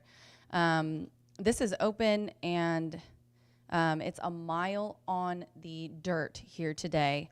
And I've got a couple of Indiana breds in my picks. I didn't believe that King Ice was 12-1 in the morning light. I knew he wouldn't go off at that, but with a couple of scratches, I'm not shocked to see he's a 9-5 favorite. But 2's right there at 7-2, 1's 4-1, and 8 is 3-1. So we'll see here how it goes postward. Our DRF formulator projective odds have the King Ice going off at 7-2 here a little bit later, and the 2 Captivating Boy at 2-1. We're looking at him right here. I'm a huge fan. Bernie owns this one, and also Bred, an Indiana bred and open company, but he is so talented. Joe Talamo coming in to ride. He took the winner off after an amazing year. His running style is so fun to watch. You got to run him at these mile races because he just settles back at the end and makes his move coming in the stretch, and he has such explosive late speed. You could highlight almost every race that he's been in. He ended the year in an allowance at Keeneland, but here in Indiana, he won the Too Much Coffee by almost 7. He tried turf, did not like it at all, but that 88 speed figure in the Too Much Coffee was insane. These Indiana stakes, he just dominated. He was either second, very, very close to winning, or won by many. So he's my pick. With a race that has a lot of early speed, this is going to set up for him, I think, perfectly. You know, the 1 has early speed, the 2, the 3 as well, and even the 6. So I'm going to go next to the 8, and that is 3-1 Graphic Detail. Evan Roman having a really nice start to the year. Evan winning the 2nd race, so he's looking for a riding double here. And he also won that race for Paulo Lobo, so they're looking to connect with 2 on the card. This one is kind of, I went with the 7. Kentucky bred is 9 of 14 in the money lifetime. Last year, 5 of 6 in the money. In 2023, a win 2 seconds and 2/3. Very consistent horse. You can bet that this one is going to hit the board, is going to be in the top 3. Very, very consistent. But he's had 55 days off. The last couple of races, he put up 90 speed figures on Pauley. I went back to the last time he ran a mile on dirt and got a second by a neck there at Churchill, beaten a neck by, I think that's Floki's Flight, came back to win next out. So obviously a nice horse, but did win both the wins, 2 of 14 in the winner's circle, and both were at 6 furlongs. Maiden breaking win at First Asking at 6, and the only other win he has was at 6 on All Weather. So this is, I think, more of a distance question mark. He's run on Pauley routing plenty of times, and he's finished very nicely, but I put him in for my exacta. Then I went to the 3 Zolo, the other Indiana bred. I thought people were going to be sleeping on Zolo, but probably just because he's an open, but he's 8-11 life. Another consistent horse, has had a little bit of time off, obviously, for the winner. He's got early speed. He put up an 82 Brisnet speed figure in that last race at a mile, and won by 4 lengths. Was the bettor's favorite. And then a couple on turf routing did well, a win and a 3rd, only missing by 2 lengths. And the horses that he's been running against, you know, Jeopardy Theory, Nip and Tuck came back to win next out, Rotary Dial, all very nice horses. But those last 4 at the end of the year were just so impressive. And he came out in 2023 on debut, and I think maybe needed one. Then the next race was a 2nd place finish. So I think this one might need the race, need a tightener to get warmed up, but definitely going to be looking at Zolo towards the end of the meet. 7-8-3 for me here. Rooting for my guy George Leonard, Hillrich Racing, and King Ice in this 5th race here at Horseshoe Indianapolis. We're just 4 minutes to post. Good luck.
The horses called postward now for the 5th race. One of the Fortunae carded for the mile. A field of 6 here. Scratch the 4 Bloodline and 5 Friar Lawrence. Scratch the 4 and 5. 7 King Ice, the jockey Fernando de la Cruz. Fernando de la Cruz on the 5-time winner, the 7 King Ice. 2 Captivating Boy, the ownership Tony and Angela Adams. James Michael Connors with an O, and Rick Rasmussen, that last name ownership correction for Connors for the 2 Captivating Boy. Exacta, trifecta, superfecta, double pick 3 starts to the late pick 4 with the mile. It's the Wednesday headliner here at Horseshoe Indianapolis Fast Track with 2 minutes to post time.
Less than 1 minute to post time. Starts to the 50-cent late pick 4 with the featured mile.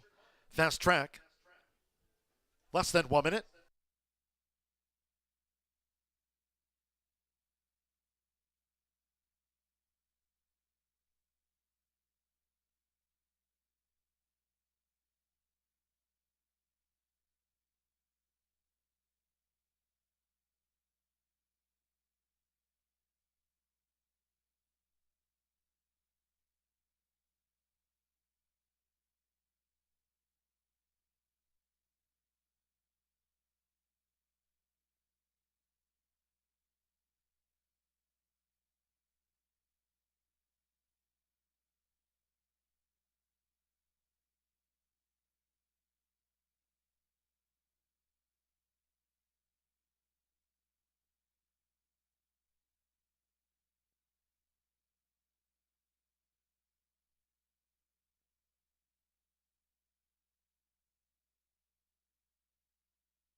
The horses are approaching the starting gate, going down to the mile start.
The horses have reached the starting gate.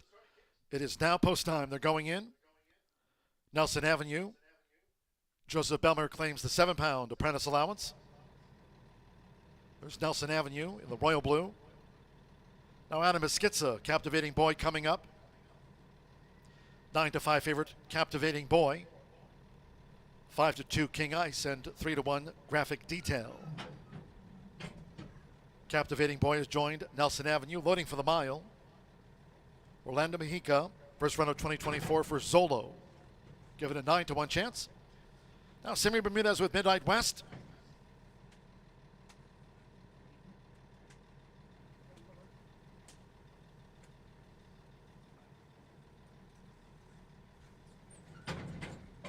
Midnight West given a 7-1 chance. Here's King Ice.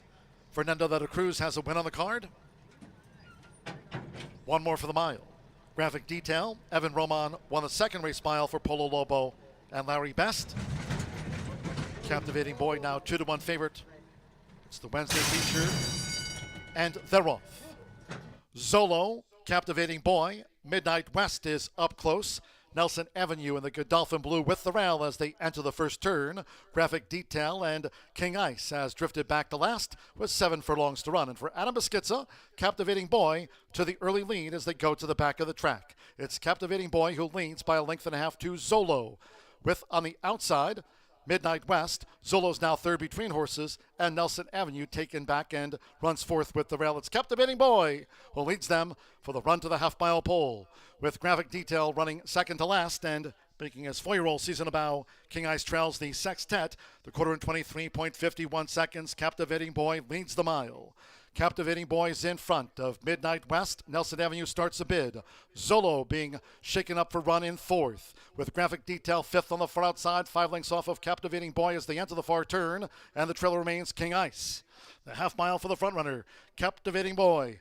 47.08 seconds midway through the far turn. Still with Captivating Boy to track down. Midnight West is close there for Simi Bermudez as they come toward the quarter pole. And now here's Graphic Detail, who's coming with 3-path progress for Evan Roman. With Graphic Detail, King Ice is also sweeping up. Nelson Avenue and Zolo's last. They head for home after 3 quarters in 1 minute 12.01 seconds. It's Nelson Avenue who slipped through for Joseph Belmer. With to the inside, Nelson Avenue who's taken the lead from King Ice, who's charging hard now for Fernando de la Cruz. Nelson Avenue, King Ice, they battle hard to a driving finish to Nelson Avenue. Nelson Avenue thwarts King Ice's stretch bid. Captivating Boy third, and then Zolo with Graphic Detail among those last home.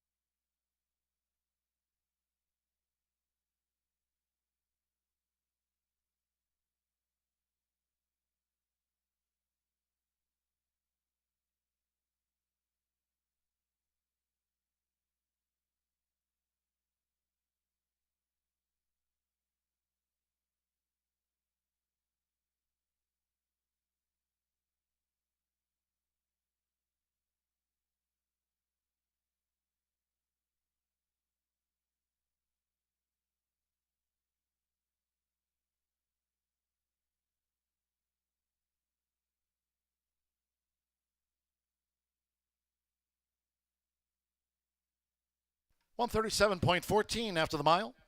We are standing by for the run order from the judges. It was 3-1 on Nelson Avenue. Joseph Belmer for Mike Stidham. Royal Blue of Godolphin.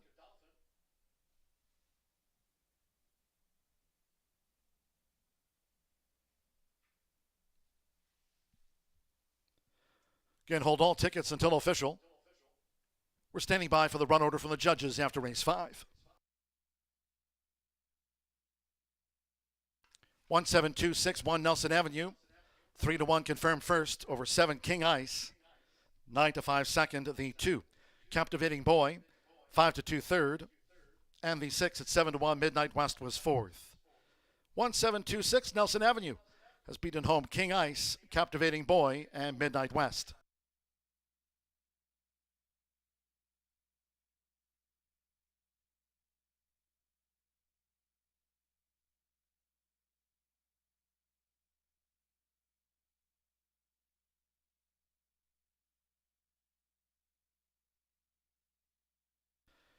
And the Murphy Trailer Sales winner circle, the 1 Nelson Avenue with Joseph Belmer. 5-year-old Big Gelding by Into Mischief out of Via Strata by Street Cry.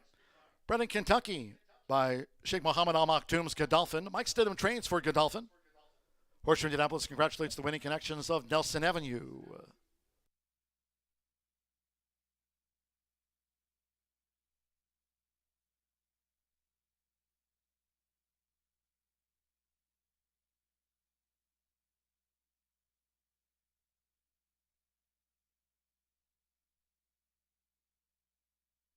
Result official. Results and prices after race 5. The 1-7 exact at $24.80. 50-cent trifecta 172 paid $20.30. 5-1 double $79.20. Pick 4 $240.45. Midnight West fourth. The 10-cent superfecta 1726 $11.76. Pick 3 $85.60 and the early pick 5 of 5 $815.10. 6 ran in the featured mile, 137.14. Sixth race from the sprint, scratch 3 Can't Be Touched, 6 Tall Girl and 10 Quiet Dawn. Scratch the 3, 6 and the 10. No rider changes in the next one. 2 Luna Love, 2 pounds over. Exacta trifecta superfecta. First 10-cent pentafecta. Grand High 5 featured on the card. Double pick 3. Post time in 18 minutes at 4:56.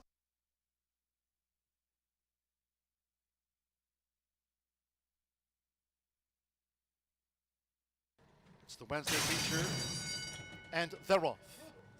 Zolo, Captivating Boy. Midnight West is up close.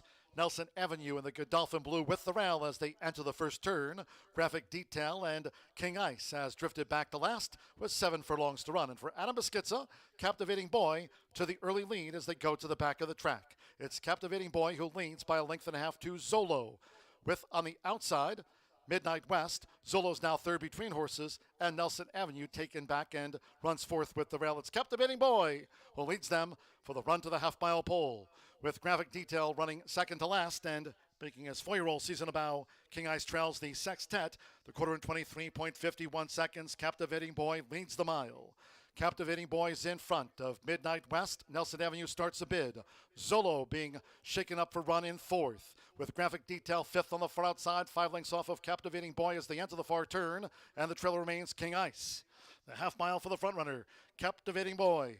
47.08 seconds midway through the far turn. Still with Captivating Boy to track down. Midnight West is close there for Samir Bermudez as they come toward the quarter pole. And now here's Graphic Detail, who's coming with 3-path progress for Evan Roman. With Graphic Detail, King Ice is also sweeping up. Nelson Avenue and Zolo's last. They head for home after 3 quarters in 1 minute 12.01 seconds. It's Nelson Avenue who slipped through for Joseph Belmer, with to the inside Nelson Avenue who's taken the lead from King Ice, who's charging hard now for Fernando De La Cruz. Nelson Avenue, King Ice, they battle hard to a driving finish to Nelson Avenue. Nelson Avenue thwarts King Ice's stretch bid. Captivating Boy third, and then Zolo with Graphic.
9 minutes to race 6 here at Horseshoe Indianapolis. We have a filly mare 3-year-old up claiming for 5,000, 5.5 on the main. We got a few scratches in here. The 3, 6, and 10 are out. I know my tip sheet, I updated the other race with that. Some of my horses got scratched, but I overlooked that. 5, 7, 11 are going to be my numbers here in this race. We've got an 8-horse field, bottom level claiming. Keen Eyesight, the 8-5 favorite, is my top selection. Fernando de la Cruz is aboard here for Ray Paquette. Had a nice win yesterday and hoping to continue the success here today. Fernando de la Cruz is looking for a riding double in this race. He won for Michelle in the 3rd. See if we can't get him to win for Ray. This is a horse who is owned and trained by Ray, 5-year-old mare. It's a limited number, but he's 29% when they go to all weather to dirt. Now that, I more look at that stat as the horses that he does run in the off season at Turfway do run well when he doesn't start them cold, which is the case here. It still has been 3 months, but did run in December and January at Turfway. He does like, does seem to like 5.5 and 5 the best. Most of her 5 or 5.5 length races have been either first or third place finishes. And then I'm going to go to the 7 at 4-1, and that is Wild Tappet. The DRF formulator projected odds do have this one going off at 4-1, so we're spot on here. Alberto Burgess, I just texted him. Alberto Burgess is riding for Klopp, and I just texted him. They are actually 3 for 3 in their last starts together. So Alberto, when he rides Klopp's horses, does really well. He's also 20% second off the layoff, which is the case here. This one ran on April 23rd and a claiming for 12.5.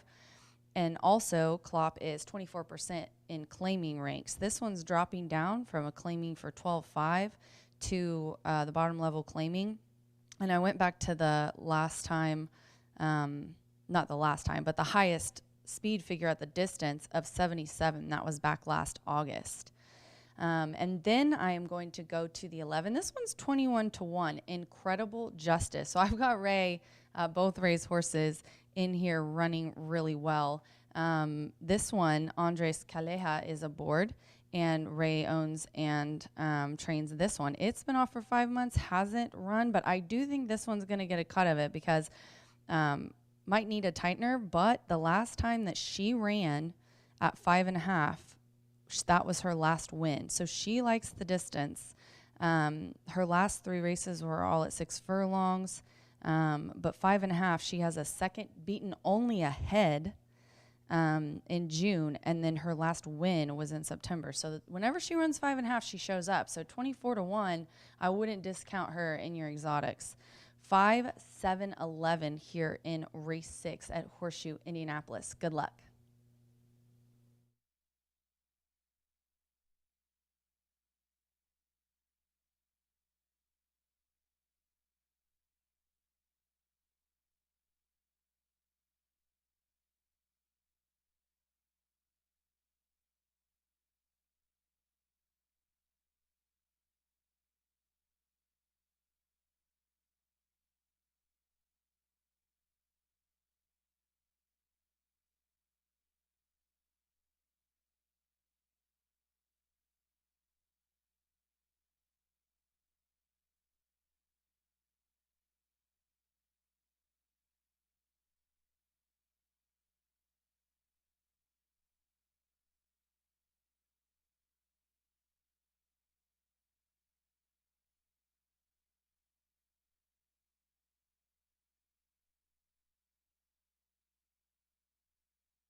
The horses stepping onto the track now for the 6th race.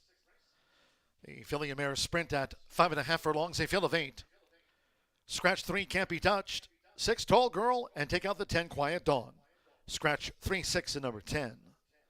2, Little Love, 2 pounds over. Exacta, Trifecta, Superfecta. 10-cent Grand High 5. First featured Pentafecta on the card. Double pick 3. 2 minutes to post time. 2 and 2.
Less than 1 minute to post time.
The horses have reached the starting gate. It is now post time. Magdaleno Salazar with Night Kiss loading for the sprint. Alberto Burgos, Wild Tap It In. Summer Pauly with Luna Love drew 2. Orlando Mexico with Deep Dish. Here's the drone view. Manny Esquivel partners Future Flay in the blue. Yamari Correa with Beautiful Temple.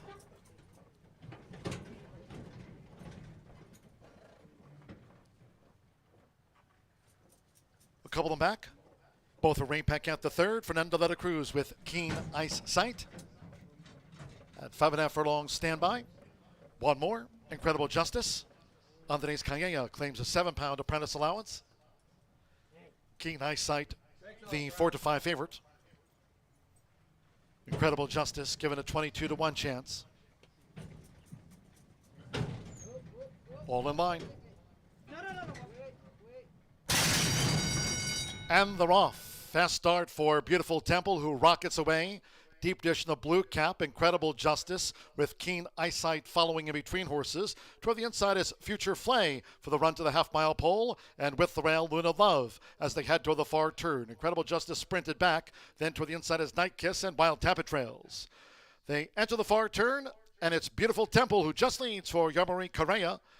3 furlongs to go, and it's Beautiful Temple on top, the quarter in 23.03 seconds as they round the far turn. Keen Eyesight draws a beat now on the leader for Fernando de la Cruz with toward the inside. Deep Dish in third as the filly and mares turn for home, and Night Kiss is charging up on the far outside. It's Beautiful Temple as they turn for home. Beautiful Temple in front. Keen Eyesight gamely between horses with on the outside Night Kiss continuing to gain. Then Deep Dish in fourth with Luna Love in fifth down toward the final 16th. And here's Night Kiss up to take the lead for Magdaleno Salazar. Night Kiss.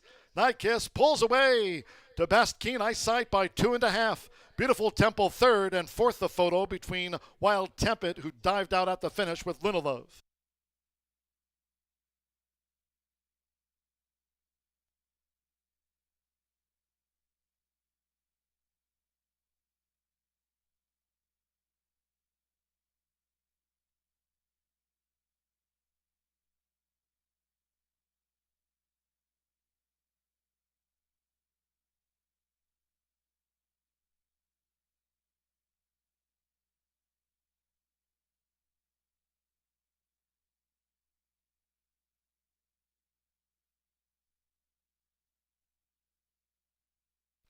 .105.53 after the distaff sprint. 105.53, one Night Kiss at 7-1 first.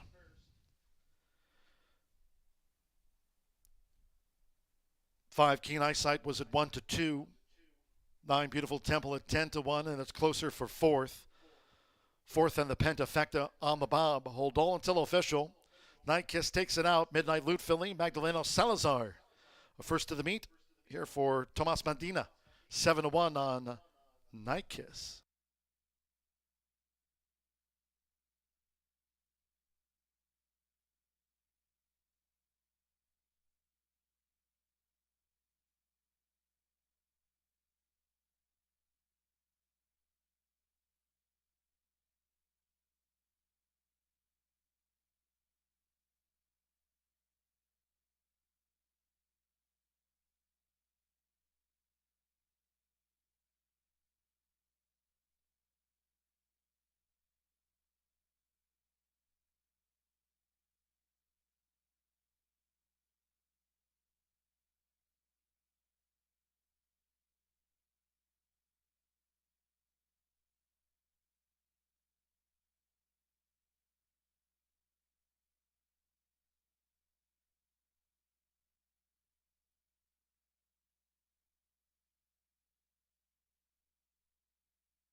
Returning to the Murphy Trailer Sales Winner Circle, the 1, Night Kiss with Magdaleno Salazar.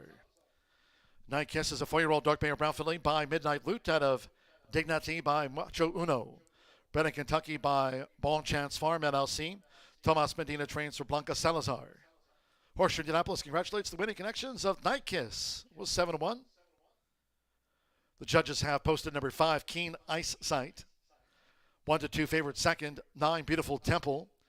At 10-1 third, 2 Luna Love. At 43-1 held fourth over 7 Wild Tappet for the Pentafecta. 1-5, 9-2, and the 7 Wild Tappet rallied to fifth.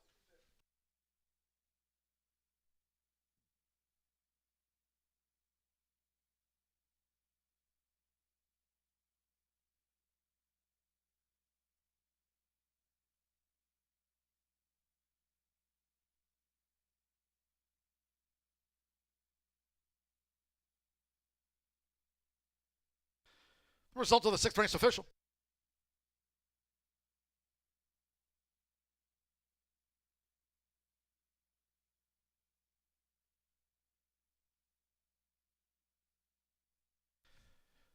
The 1-5 exacta paid $34.60. 50-cent trifecta, 159, $96.95. 1-1 double, paid $46.80. Pick 3, 5 with the 1 with the 1, $109.80. 10-cent grand high 5, 15927, $677 and change. Luna Love fourth after a photo for the 10-cent superfecta, 1592. That winning combination returned $110.45. 105.53 after the running of race 6. 18 minutes to the next one. 7th race, maiden 3-year-old filly sprint. Scratch number 5, Wins Forever. Number 5, Wins Forever, has been scratched, and the 1, Aloha Dreamin'. A jockey change to Adam Beschizza. Adam Beschizza on the 1, Aloha Dreamin'. Exacta trifecta superfecta, another 10-cent grand high 5. Pentafecta wagers on the maiden. Double final pick 3 of the day. Post time, 5:24. Again, reminding all Horseshoe Indianapolis fans, no live racing tomorrow nor on Friday. Saturday's live card kicks off at 10:45 a.m. Hope you can join us for live racing and the 150th Kentucky Derby on Saturday.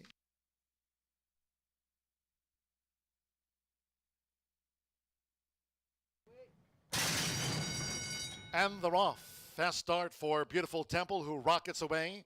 Deep dish in the blue cap, Incredible Justice with Keen Eyesight following in between horses. Toward the inside is Future Flay for the run to the half-mile pole, and with the rail, Luna Love as they head toward the far turn. Incredible Justice sprinted back, then toward the inside is Night Kiss and Wild Tappet trails. They enter the far turn, and it's Beautiful Temple who just leads for Yamari Correa. 3 furlongs to go, and it's Beautiful Temple on top, the quarter in 23.03 seconds as they round the far turn. Keen Eyesight draws a beat now on the leader for Fernando de la Cruz with toward the inside. Deep dish in third as the filly and mares turn for home, and Night Kiss is charging up on the far outside. It's Beautiful Temple as they turn for home. Beautiful Temple in front. Keen Eyesight gamely between horses with on the outside Night Kiss continuing to gain. Then Deep Dish in fourth with Luna Love in fifth down toward the final 16th. And here's Night Kiss up to take the lead for Magdaleno Salazar. Night Kiss.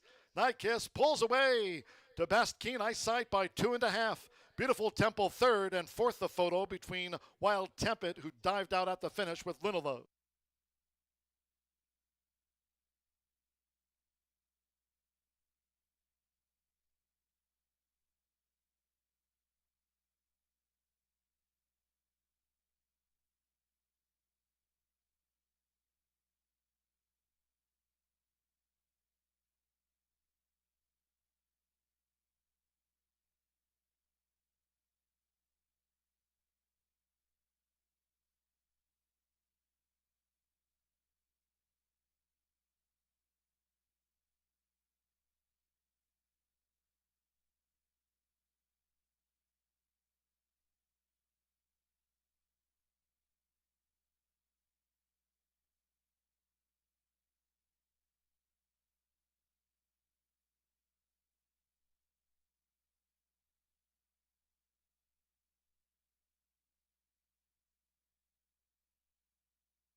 Ladies and gentlemen, for information, we have a late jockey change to announce in the ninth and final.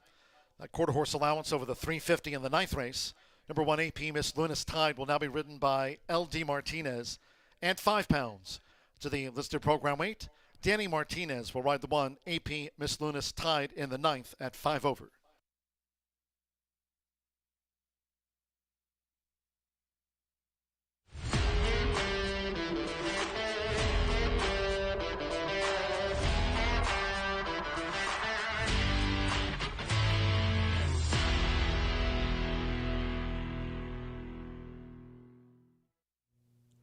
Making up for time from earlier today, 7 minutes to race 7. Let's go over this quickly. The 5 Wins Forever is out, leaving us 9 betting interests. This is a 3-year-old maiden special weight for Indiana breds. They're going 5.5, excuse me, on the dirt. I'm going to go with the 9 here on top. It's 6-5 favorite, Lil Gin in class. And looking at that last race, it's kind of a no-brainer. This is a 3-year-old filly by Coal Front, making its 6th lifetime start. And out of 5, has only been out of the money once, and that was a 4th place finish, so still lit up the board. For 5 is amazing stats, 3 seconds and a third, put up a 73 Brisnet speed figure last time, has nice early speed. Tim is 18% in sprints, and he's looking to make it a double here after winning the 4th race. Fernando also looking for a double. He won for Michelle in the 3rd. Lil Gin in class was so close in that last race. Set the pace, was ahead of was in the lead by a head, and then just got caught at the wire by Pewter's Promise. Out bobbed. You hate to see it. Sure Tim was gritting his teeth on that one, but that was on April 16th. We're coming back same distance. Looks like the one to beat. And then I'm going to go to a couple of first-time starters. Honestly, this is one of those kind of races, and I really like the 6. Give Me Some Money. I like the name. Give Me Some Money. Klopp's probably mad at me because I specifically texted him about them being 3 for 3, and then I jinxed them in the last race. So they're 3 for 4, him and Alberto. 3-year-old filly by Cloud Computing, and Give Me Some Sense, which is a Street Sense dam. She has 2 starters, and both of them are winners. She should like the sprint distance, and the works are what really jump off the page at me here. Bullet work on April 1st from the gate, 1 of 18, 34 and 2, and then April 9th, that was also a really nice gate work, 2 of 47, 4 furlongs, 47, 4. So, and then going into a bullet April 22nd from the gate, another good work. So he built him up. He 3 furlongs, 4 furlongs, 5 furlongs. Really nice work pattern. And then I'll go to the rail is 9-1 here. Aloha Dreaming. This one gets Jesus Castanon. I always take note when Jesus comes to ride. This one was a Penny and Mike Lauer bred and sold at the OBS March 2-year-old sale for $58,000. The dam, 1 winner from 2 starters, and I like the April 24th gate work and the April 16th gate work. They're both sharp. So I have 9-6-1 as the jockeys get the leg up and horses head to the track. Good luck.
The horses called postward now for the 7th race.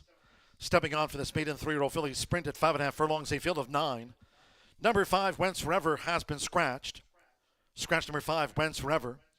Number 1, Aloha Dreamin', debuts with Adam Beschizza. Note the rider there, Adam Beschizza. 1 Aloha Dreamin' leads the parade. Exacta, trifecta, superfecta. There is the 10-cent pentafecta. Double final pick 3 of the day. Fast track, 2 minutes to post time. 2 minutes.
Less than 1 minute to post time.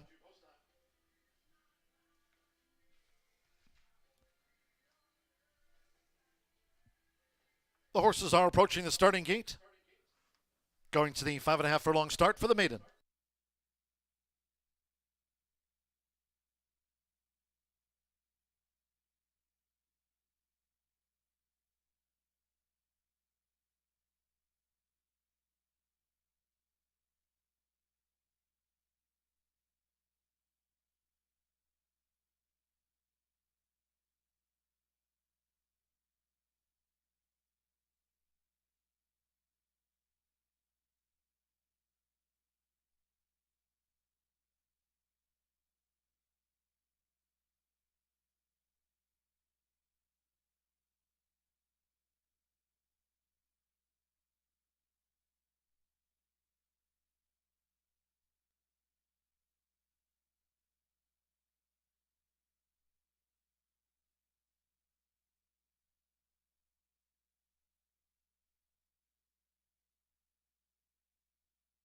The horses have reached the starting gate. It is now post time. They're going in. Adam Beschizza with the first-time starter, Aloha Dreamin'. Give Me Some Money, Alberto Burgos or Randy Klopp. Give Me Some Money making her bow at 5.5 furlongs, loading up. Albert Jimenez with Got the Life. Samir Bermudez, Lowry's Revenge went in okay. Evan Roman with Spooner in the maroon. Now Orlando Mejica, Shanna Del Mar coming up. Shanna Del Mar's in. 4 to 5 favorite. Or Cold Front, Little Gin and Class, Fernando de la Cruz for Tim Eggleston. She went in well, Little Gin and Class. Couple to back. Rolando Aragon with One Finale drew 4 in the Royal Blue. At 5.5 furlongs. One more. Jane Elliott with the Get Stormy filly Galoshes. Finished 5th here on debut, and here comes Galoshes.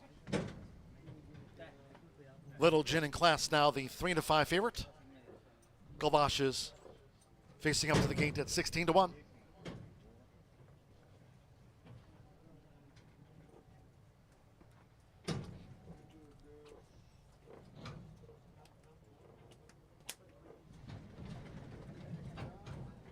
All in.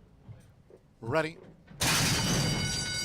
And they're off. Lil Gin and Class broke sharp with Galoshes going for an early bid. Give Me Some Money flashing good debut speed. Got the Life and toward the inside is Aloha Dreamin'. Green with the orange hoops there for Adam Beschizza. Spooner is next. Then Shanna Del Mar. Lowry's Revenge at One Finale. It's Give Me Some Money.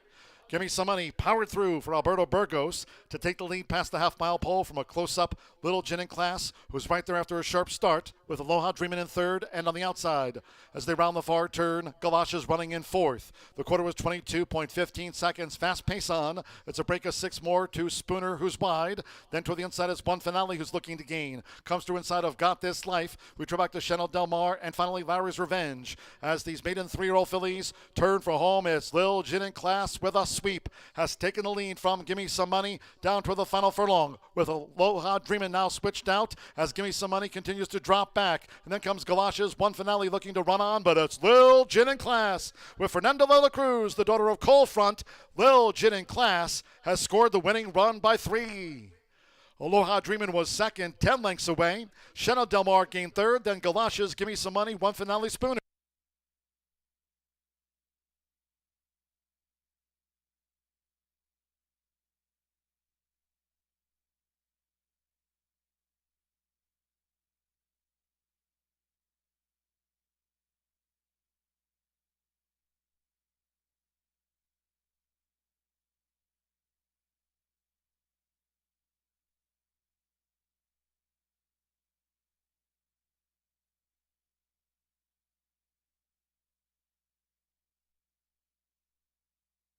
.105.42 after the maiden filly sprint. 1 minute 5.42 seconds. 9-1 and then a show photo. After the running of race 7, number 9, Lil Gin and Class at 1 to 2 was first. Number 1, Aloha Dreamin' at 12 to 1 second. Third, fourth. Photo for the trifecta, superfecta, and pentafecta. Hold on until official. Couple wins on the card for Fernando de la Cruz and Tim Eggleston. Daughter Cold Front. Lil Jen in Class gets off the mark in her 6th start.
Result of a photo finishing third was number 3, Shanna Del Mar. At 23-1, the 10 Galoshes. At 21-1 odds was 4th. And the 6, Give Me Some Money, 5th. 9-1, 3-10-6. Returning to the Murphy Trailer Sales winner circle, the 9, Lil Jen in Class, a running double for Fernando de la Cruz. Lil Jen in Class is a 3-year-old dark Mayor Brown filly by Cole Front, out of Ginny's Classic by Sky Classic, bred here in Indiana by Nancy Winchell. Owned by Matt Kwiatkowski and Jason Kaler, training double for Tim Eggleston. Horseshoe Indianapolis congratulates the winning connections of Lil Jen in Class. Paid 1 to 2 favorite. It's official. 9-1 exacta paid $20.60. 50-cent trifecta, 9-1-3, $27.80. 1-9 double and even $36. Give Me Some Money, 5th, 10-cent pentafecta, 9-1, 3-10-6. The grand high 5, $184.67. Pick 3 paid $28 even. Galoshes ran 4th. 10-cent superfecta, 9-1, 3-10. 10-cent superfecta paid $48.18. In the maiden, the 5 was a non-starter. Favorite, first. 9 ran, 105.42. Race 8, Low and Sprint. No scratches, all 10 run. Number 1, Cowboy Church, will be ridden by Eddie Perez. So a couple of jockey changes for Cowboy Church. Eddie Perez, now listed to ride the 1, Cowboy Church in the sprint. Exacta trifecta superfecta, another 10-cent grand high 5. Starts at the late double. Once again in the 9th, closing with a quarter horse allowance over the 350. Fast track in the 9th. Scratch 8 Sunday's Best. That was the morning line favorite for the quarter horse dash. 8 Sunday's Best scratched, and the 1 AP Miss Luna's Tide will be ridden by L.D. Martinez. Danny Martinez on the 1 AP Miss Luna's Tide. Fast track post time for the 8th in 19 minutes at 5:55.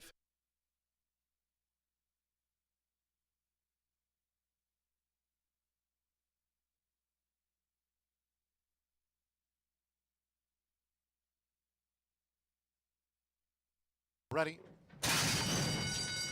And they're off. Lil Jen in Class broke sharp with Galoshes going for an early bid. Give Me Some Money, flashing good debut speed. Got the life and toward the inside is Aloha Dreamin', green with the orange hoops there for Adam Beschizza. Spooner is next. Then Shanna Del Mar, Lowry's Revenge at 1 finale. It's Give Me Some Money.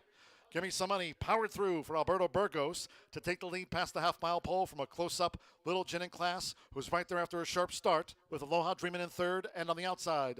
As they round the far turn, Galoshes running in 4th. The quarter was 22.15 seconds. Fast pace on. It's a break of 6 more to Spooner, who's wide. Then toward the inside is 1 finale, who's looking to gain. Comes through inside of Got This Life. We draw back to Chanel Del Mar, and finally Larry's Revenge. As these maiden 3-year-old fillies turn for home, it's Lil Jen in Class with a sweep has taken the lead from Gimme Some Money down toward the final furlong, with Aloha Dreamin' now switched out as Gimme Some Money continues to drop back. And then comes Galoshes, One Finale looking to run on, but it's Lil Gin in Class with Fernanda Lola Cruz, the daughter of Coal Front. Lil Gin in Class has scored the winning run by 3. Aloha Dreamin' was second, 10 lengths away. Shenna Del Mar gained third, then Galoshes, Gimme Some Money, One Finale, Spooner.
10 minutes of the 8th race here at Horseshoe Indianapolis. This is our final thoroughbred race, but we do have a quarter horse event, so stick around for Martha's Insight.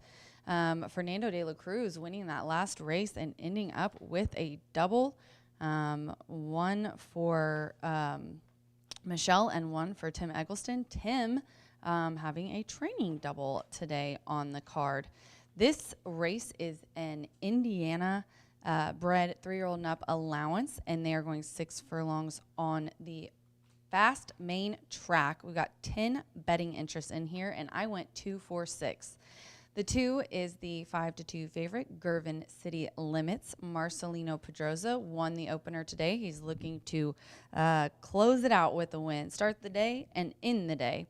Hot Jock, he's riding for Gennaro. They have a good percentage together, obviously. Gennaro 17%, second off the layoff, and Marcelino is 18% on speed horses, which is what we have here. He has really nice numbers, and he has early speed. He was nosed out on opening day in an allowance, which was first time with winners after ending the season with a maiden breaking win by 7 1/4 lengths. Now, my top 2, the 2 and the 4, both exit the same race. So if you look at that last second place finish that Gervin City Limits just got, he was second to Tree of Liberty. There's no Tree of Liberty today. He dueled on the outside and just got caught. I'll go next to Air Marshal, which is 4-1 right now on the tote board. Air Marshal gets Fernando de la Cruz. He's looking here to make it 3 in a row. He's riding for Emma Sanchez, and she has been hot here at the start of the meet as well. 6 starts, 2 wins, a second and a third, so 4 of 6 for her. This one exiting the exact same race we just went over. That one was third to Gervin City, and as I said, no Tree of Liberty here today. She kind of pressed the pace, which is her running style for sure. She can do well on the lead, but she does kind of press the pace normally as her running style. Now she, I went back to her 6 furlong race, which both of the times she's ran this distance recently, she has done well. She was a kind of an even 5th, but really that was, you know, that was only 7-horse field, so I guess really it wasn't an even 5th. But she did put up an okay speed figure. Now, if you go back to July 20th at 6 furlongs, her maiden breaking win, she put up an 81, which is the highest of the group at this distance. And then I will round it out with the 6, 8-1 here, Gracie's Boy Roy. Our DRF formulator odds have the 6 going off at more like 10-1, so a nice bet to put in your exotics. Orlando Mojica is for Cowboy George, as I call him. George, an excellent horseman, conditions this 3-year-old gelding. His horse has never been worse than third. He was trained by Henry Gulroy at Prairie Meadows. They moved this one at the end of, in the fall, in September, to Indiana with George, and ran well in the Circle City. First time with winners. Debuted second by a head, just got caught. Then ran there at Prairie Meadows, was the third as the beaten favorite, and then broke the maiden by 5 lengths, just set the pace. And I think, honestly, getting the lead was what made the difference for Gracie's Boy Roy. Came here and was entered into the Circle City, ended up putting up a 75 Brisnet speed figure and finishing third. Molly's Town was the winner there. She came back to win again. Pretty tough horse. So did not lose to slouches. That was a very nice stakes race, an 11-horse field. So she likes it here in Indiana. She did well. He did well. I'm so sorry. Gracie, every time there's a girl's name in a boy horse, it just really throws me for a loop. But Gracie's Boy Roy, definitely a good one to put in if it does go off at that 10-1 DRF projected odds, down a little bit from the morning line at 15-1. But right now, I think some other people are kind of seeing what I'm seeing, bet down to 8-1 right now. 2, 4, 6 here for me in the 8th race. I'm going with Gervin City Limits. Almost had it last time, and I think can get it done today. Good luck.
Well, horses called post for down for the 8th race.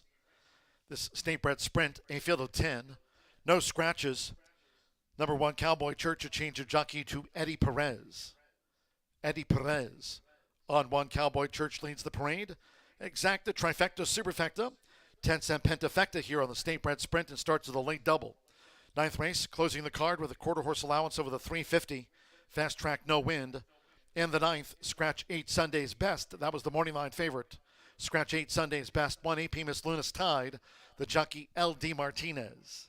Danny Martinez rides the 1 AP Miss Luna's Tide. Fast track. 3 minutes to post time for the state-bred sprint. All 10 run. 3 minutes.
Less than 1 minute to post time.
The horses are approaching the starting gate.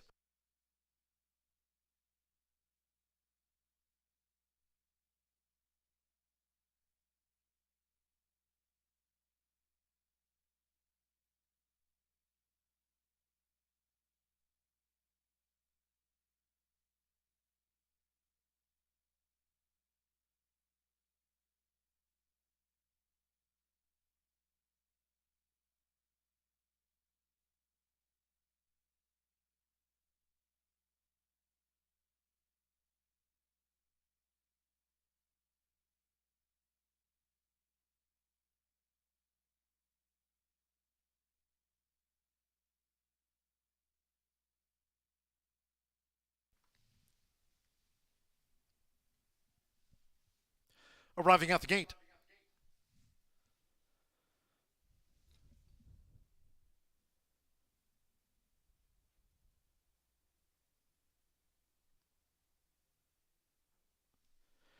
It is now post time. Loading Eddie Perez with Cowboy Church. First in, Orlando Mexico with Gracie's Boy Roy coming up. Has joined Cowboy Church loading up. Sammy Bermudez with Fantastic Vow. Marcelino Pedrosa Jr. pilots Gervin City Limits drew 2. 2-1 favorite, Gervin City Limits has gone all in.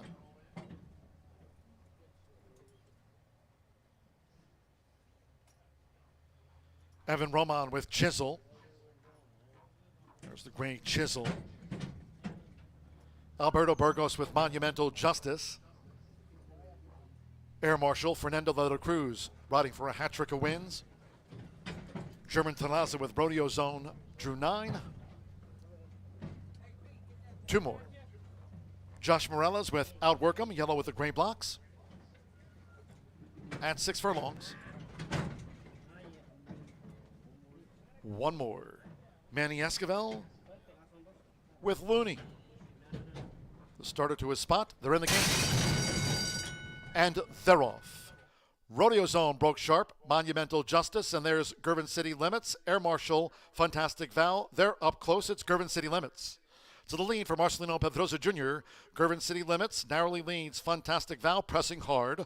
Rodeo Zone's in the black cap. Air Marshal running a close 4th. Cowboy Church in 5th. Outwork'em is 6th past the half mile. Looney is a wide 7th. Chisel buried in traffic 8th. Then comes Monumental Justice, and moving up between horses, Gracie's Boy Roy, now wide. Monumental Justice trails the State Bred Sprint.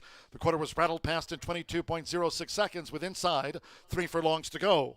Sammy Bermudez, Fantastic Vow, took the lead as Rodeo Zone looms up. Gervin City Limits in the red cap. Looney's a close 4th. Then comes Air Marshal with on the far outside Monumental Justice, Outwork'em, Gracie's Boy Roy, Chisel, and Cowboy Church End. Here come the Hoosiers. It's Rodeo Zone who's forged ahead. Fantastic Vow toward the inside half, 45.69 seconds. They're a furlong away. It's Rodeo Zone who leads by better than 2 to Gervin City Limits. Looney flattens out. Air Marshal's coming hard with Monumental Justice on the far outside. It's Air Marshal flew home for Fernando de la Cruz. Triple.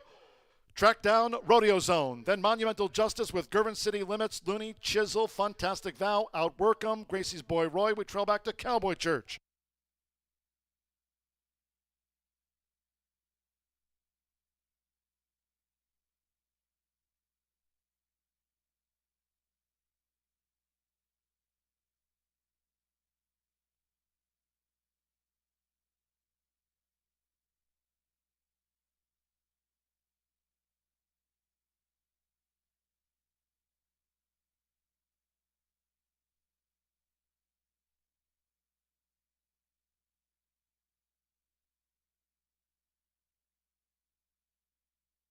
One 11.92.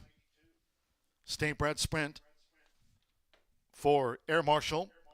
4-1. 9 Rodeo Zone. 16-1. We'll stand by for the full run order from the judges after the State Bred Sprint. 4-1 Air Marshal. It'll be 3 for Fernando de la Cruz. Here for Emma Sanchez. 111.92. Hold on until official.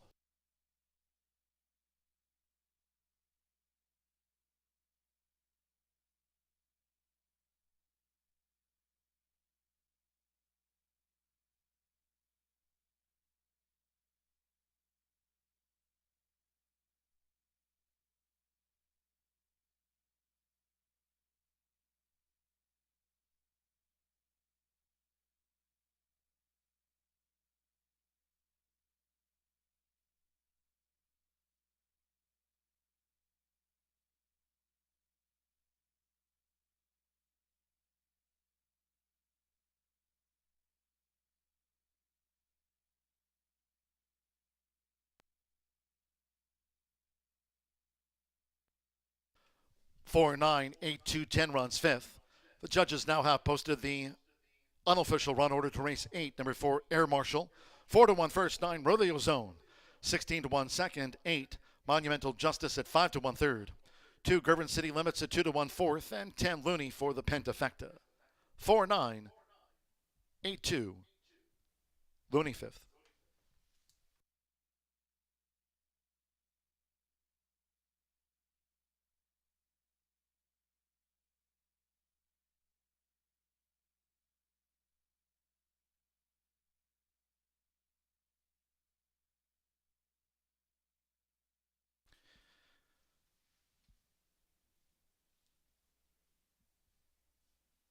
Three on the day for Fernando de la Cruz.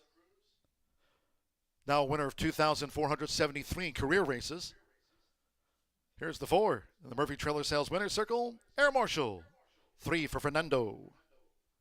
Air Marshal's a 4-year-old gray roan gelding by Sky Mesa out of Long Shot Run by Discreet Cat. Bred here in the Hoosier State by H. Allen Poindexter, Emma Sanchez. Trains, owner of J&D Horses LLC, Emma Jimenez Sanchez. Horseshoe Indianapolis congratulates the winning connections of Air Marshal. Takes the state bred sprint.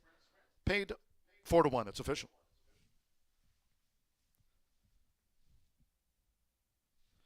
$4-9 exacta, 155.20, 50-cent trifecta. 4-9-8 paid. We'll get back to that with Gervin City Limits fourth. 10-cent superfecta. 4-9-8-2 paid $230.65. Pick 3, $48.05. Back to that trifecta on 4-9-8. Monumental Justice ran third. It paid $210.35. Pick 4, $213.65. The pick 3, $48.05. 50-cent lead fire 5, $1,653.80. Pentafecta, $5,614.20. In the sprint, favorite, fourth. All 10 ran, 111.92. 18 minutes away, race 9 to wrap up the day. Quarter horse allowance over the 350, fast, no wind. Scratch the 8, Sunday's best. That was the morning line favorite. Scratch the 8. 1 AP Miss Lunas tied. L.D. Martinez rides the 1. Overweights. The 1 AP Miss Lunas tied 5 over. The 2, HQH Hickory plus 2. 3 Pretty Fabulous 3 pounds over. 4 Isa Dash and Josie at 5 extra pounds. 6 Good Time Stoli 3 over. 7 Keystone plus 2 pounds. Now makes the weight there 130. Scratch 8, 9, El Fulano, a pound over at 129. Late added workout for El Fulano. April 26th here at the Shoe. 220 yards and 12.42. Breezing on a fast track. That's a late added workout for number 9, El Fulano. Exacta, trifecta, superfecta. 10-cent quarter horse grand high 5 to wrap up the day. Post time in 17 minutes at 6:23. Wednesdays are for winning. Today's Racing Rachel's Warriors contest winners. Joyce Anderson picking up the top $100 prize in today's Racing Rachel's Warriors. Second prize, $75 to Melba Johnson. And third, and the $25 prize in today's contest to Karen McGinnis. Congratulations to Joyce, Melba, and Karen, the top 3. Wednesdays are for winning. And cheers that all that took part in today's Racing Rachel's Warriors. Spot, they're in the game. And they're off. Rodeo Zone broke sharp, Monumental Justice, and there's Gervin City Limits, Air Marshal, Fantastic Val. They're up close. It's Gervin City Limits. To the lead for Marcelino Pedrosa Jr., Gervin City Limits narrowly leads Fantastic Val, pressing hard. Rodeo Zone's in the black cap, Air Marshal running a close 4th. Cowboy Church in 5th. Outwork him is 6th past the half mile. Looney is a wide 7th. Chisel buried in traffic 8th. Then comes Monumental Justice, and moving up between horses, Gracie's Boy Roy, now wide. Monumental Justice trails the state bred sprint. The quarter was rattled past in 22.06 seconds with inside 3 furlongs to go. Samuel Bermudez, Fantastic Vow took the lead as Rodeo Zone looms up. Gervin City Limits in the red cap. Looney's a close 4th. Then comes Air Marshal with on the front side Monumental Justice. Outwork him, Gracie's Boy Roy, Chisel, and Cowboy Church End. Here come the Hoosiers. It's Rodeo Zone who's forged ahead. Fantastic Vow toward the inside half, 45.69 seconds. They're a furlong away. It's Rodeo Zone who leads by better than 2 to Gervin City Limits. Looney flattens out. Air Marshal's coming hard with Monumental Justice on the far outside. It's Air Marshal flew home for Fernando de la Cruz. Triple Track down Rodeo Zone, then Monumental Justice with Gervin City Limits, Looney, Chisel, Fantastic Vow,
All right, we're going to close out the Wednesday card at Horseshoe Indianapolis with a quarter horse race. This is a 350-yard allowance for registered Indiana breds, 3 and up, and these are non-winners of 3 races career-wise.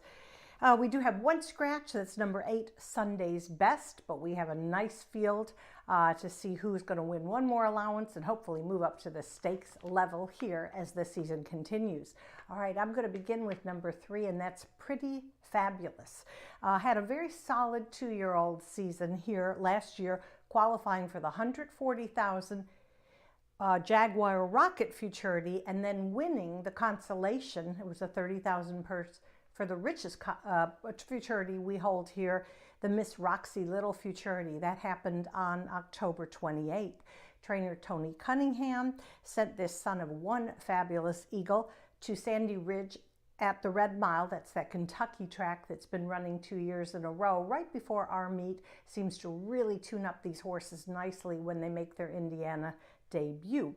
Now he ran second in a $25,000 allowance there last month. For me, all systems go. You've got great connections, fabulous trainer, and a really nice gelding. So Pretty Fabulous, my top choice.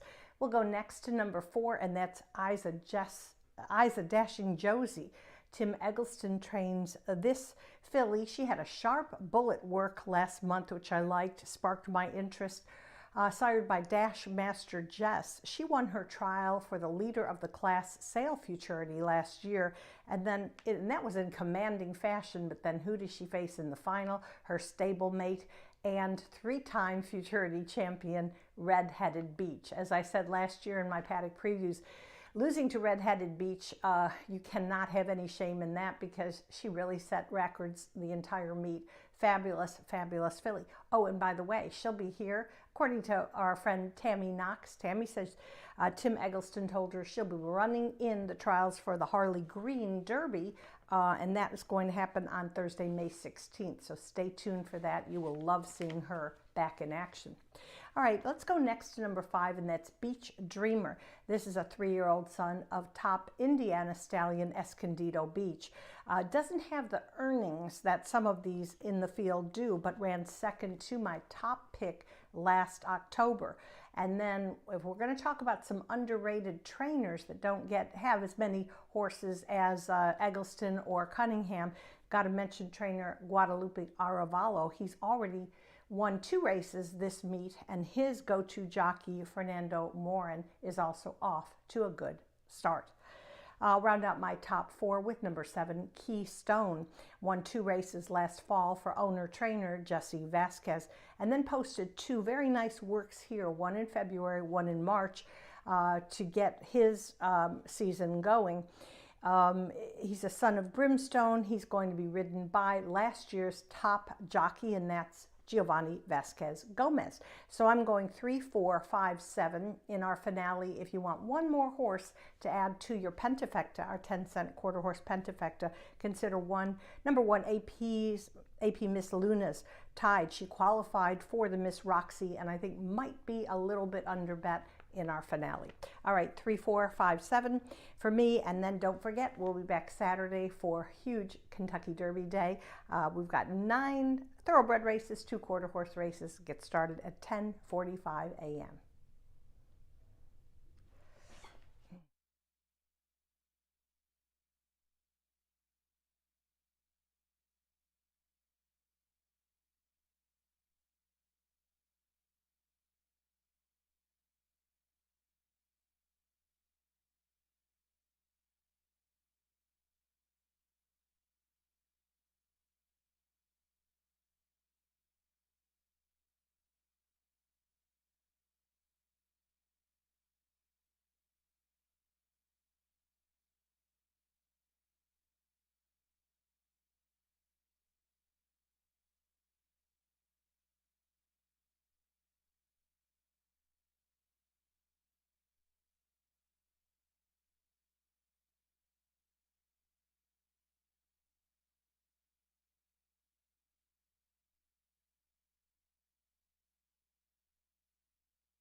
The quarter horse is stepping onto the track for the ninth and final. Carded at 350 yards, fast track, no wind, a field of 8. Scratch number 8, Sunday's Best. Number 8, Sunday's Best, has been scratched. 1 AP Miss Luna's tied to jockey L.D. Martinez. There's that jockey change. Danny Martinez rides the 1 AP Miss Luna's tied, leads the parade. Overweights, the 1+5. 2 HQH Hickory, 2 over. 3 Pretty Fabulous, and 3 pounds to the weight. 4 Isa Dash and Josie, 5 over. 3 Good Time Stoli, 3 pounds extra. 7 Keystone plus 2 pounds. And 9 El Fulano, a pound over. Number 9 El Fulano, late dated workout. April 26th here at the Shoe. 220 yards, 12.42. Breezing on a fast track. That's a late dated workout for number 9, El Fulano. Exacta, trifecta, superfecta. There is the 10-cent quarter horse pentafecta. Due at 6:23.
The horses are approaching the starting gate.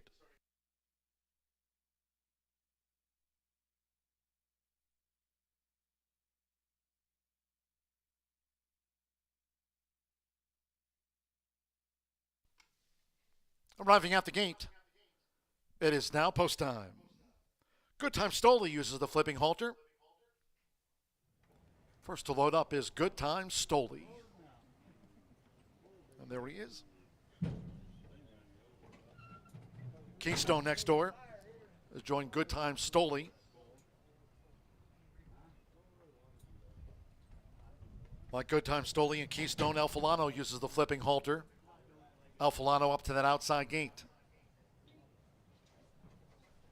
AP Miss Luna's tied.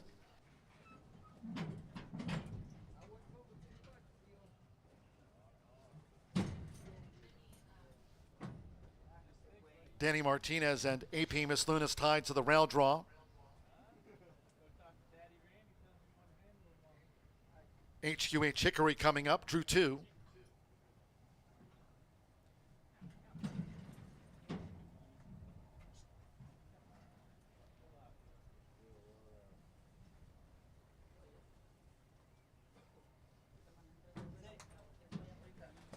It's 3-5 on Pretty Fabulous. 4-1 Beach Dreamer. There's 7-1 AP Miss Luna's tied in line. Now HQH Hickory loaded. Francisco Quintero with Pretty Fabulous coming up, black and the turquoise stripes. 4-5 final favorite, Pretty Fabulous. Couple back. Here's Isa Dash and Josie.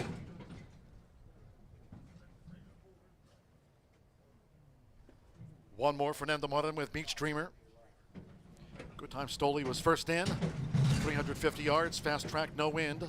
Saturday post time, 10:45 a.m. on Derby Day. Last of the day, all in. And the Roth, Pretty Fabulous, broke sharp, as did Isa Dash and Josie. Toward the inside, HQH Hickory, AP Miss Luna's tied. Beach Dreamers charging, El Fulano on the outside. Keystone's well back, along with Good Time Stoley. Past the 110, it's Pretty Fabulous surging. Pretty Fabulous toward the inside, and Beach Dreamer, Pretty Fabulous. And Beach Dreamer, Photo. El Fulano and Isa Dash and Josie were after that.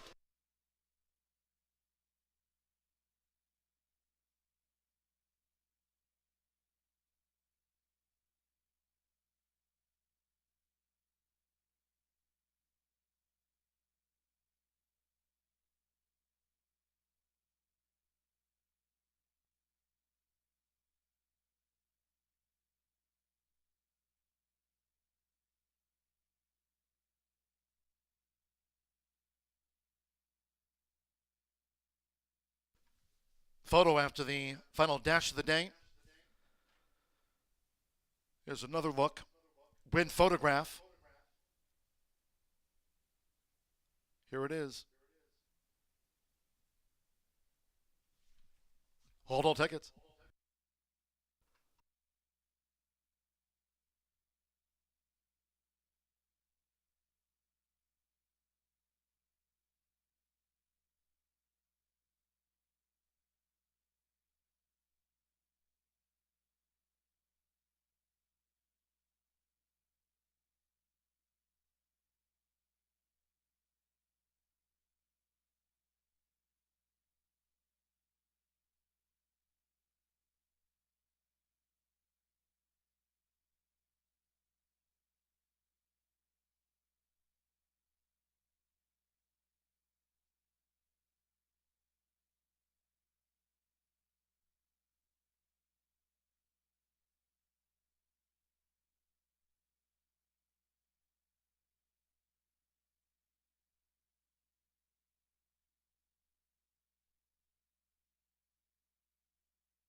Five, 3, 9, 4, 2, 5.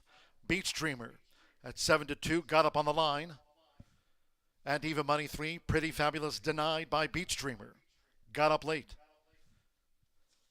Number 9, El Fulano at 8 to 1/3. 4, Isa Dash and Josie 4th. And 2, HQH Hickory for the quarter horse, Pentafecta.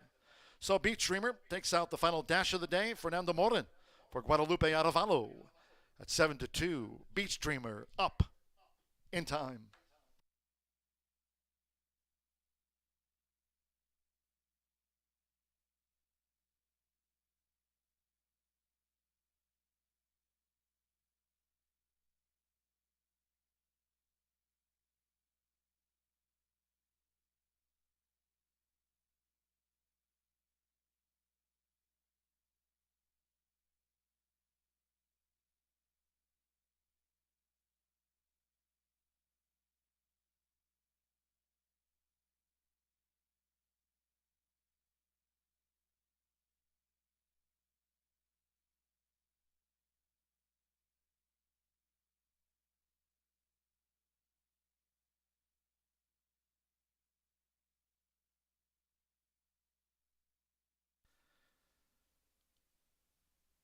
Ran second to the runner-up here today in the Miss Roxy Little futurity last season at Horseshoe Indianapolis,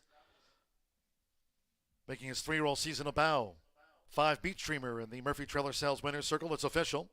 Beach Dreamer, 3-year-old Sorrel Gelding by Escondido Beach out of FM Future Dreams by Future Mr. Jazz Brennan, Indiana by Sherry Miller. Racing for Rosa Aravalos Racing Stables and trainer Guadalupe Arevalo. Horseshoe Indianapolis congratulates the winning connections. Beach Dreamer, ganador. It's official. 5-3 exact after the photograph. $32.80. Trifecta $48.30. 4-5 double. Returned $157 even. With HQH Hickory 5th. The 10-cent quarter horse Pentafecta 5-3. 9-4-2. Returned $171.51. Final pick 3 on the card. Paid $56.40. Isa Dash and Josie ran 4th after the $3.50. 10-cent Superfecta, 5394, $46.45. No final time posted. Fast track, and there was no wind, and 8 ran. That concludes our live racing program for today. We thank all that joined us here at the races. Cheers to all who tuned in. Live racing returns on Saturday. Big day on tap. Live racing card, plus watch and wager on the $5 million 150th running of the Kentucky Derby. A historic day coming up on Saturday. Post time 10:45 a.m. Eastern. Until then, for all of us here at Horseshoe Indianapolis, it's been my pleasure from the broadcast booth. Track announcer John G. Dooley. We'll see you on Saturday. Good night for now.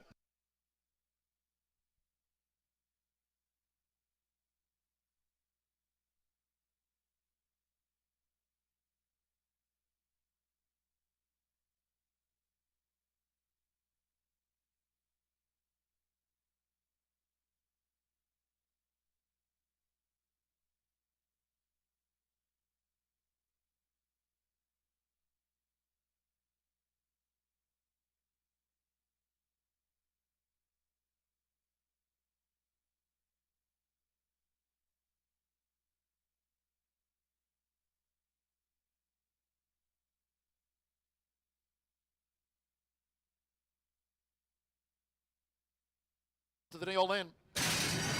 And the Roth, Pretty Fabulous broke sharp, as did Isa Dash and Josie. Toward the inside, HQH Hickory, APMS Luna's tied. Beach Dreamers charging, El Fulano on the outside. Keystone's well back, along with Good Time Stoli. Past the 110, it's Pretty Fabulous surging. Pretty Fabulous toward the inside, and Beach Dreamer, Pretty Fabulous. And Beach Dreamer, Photo.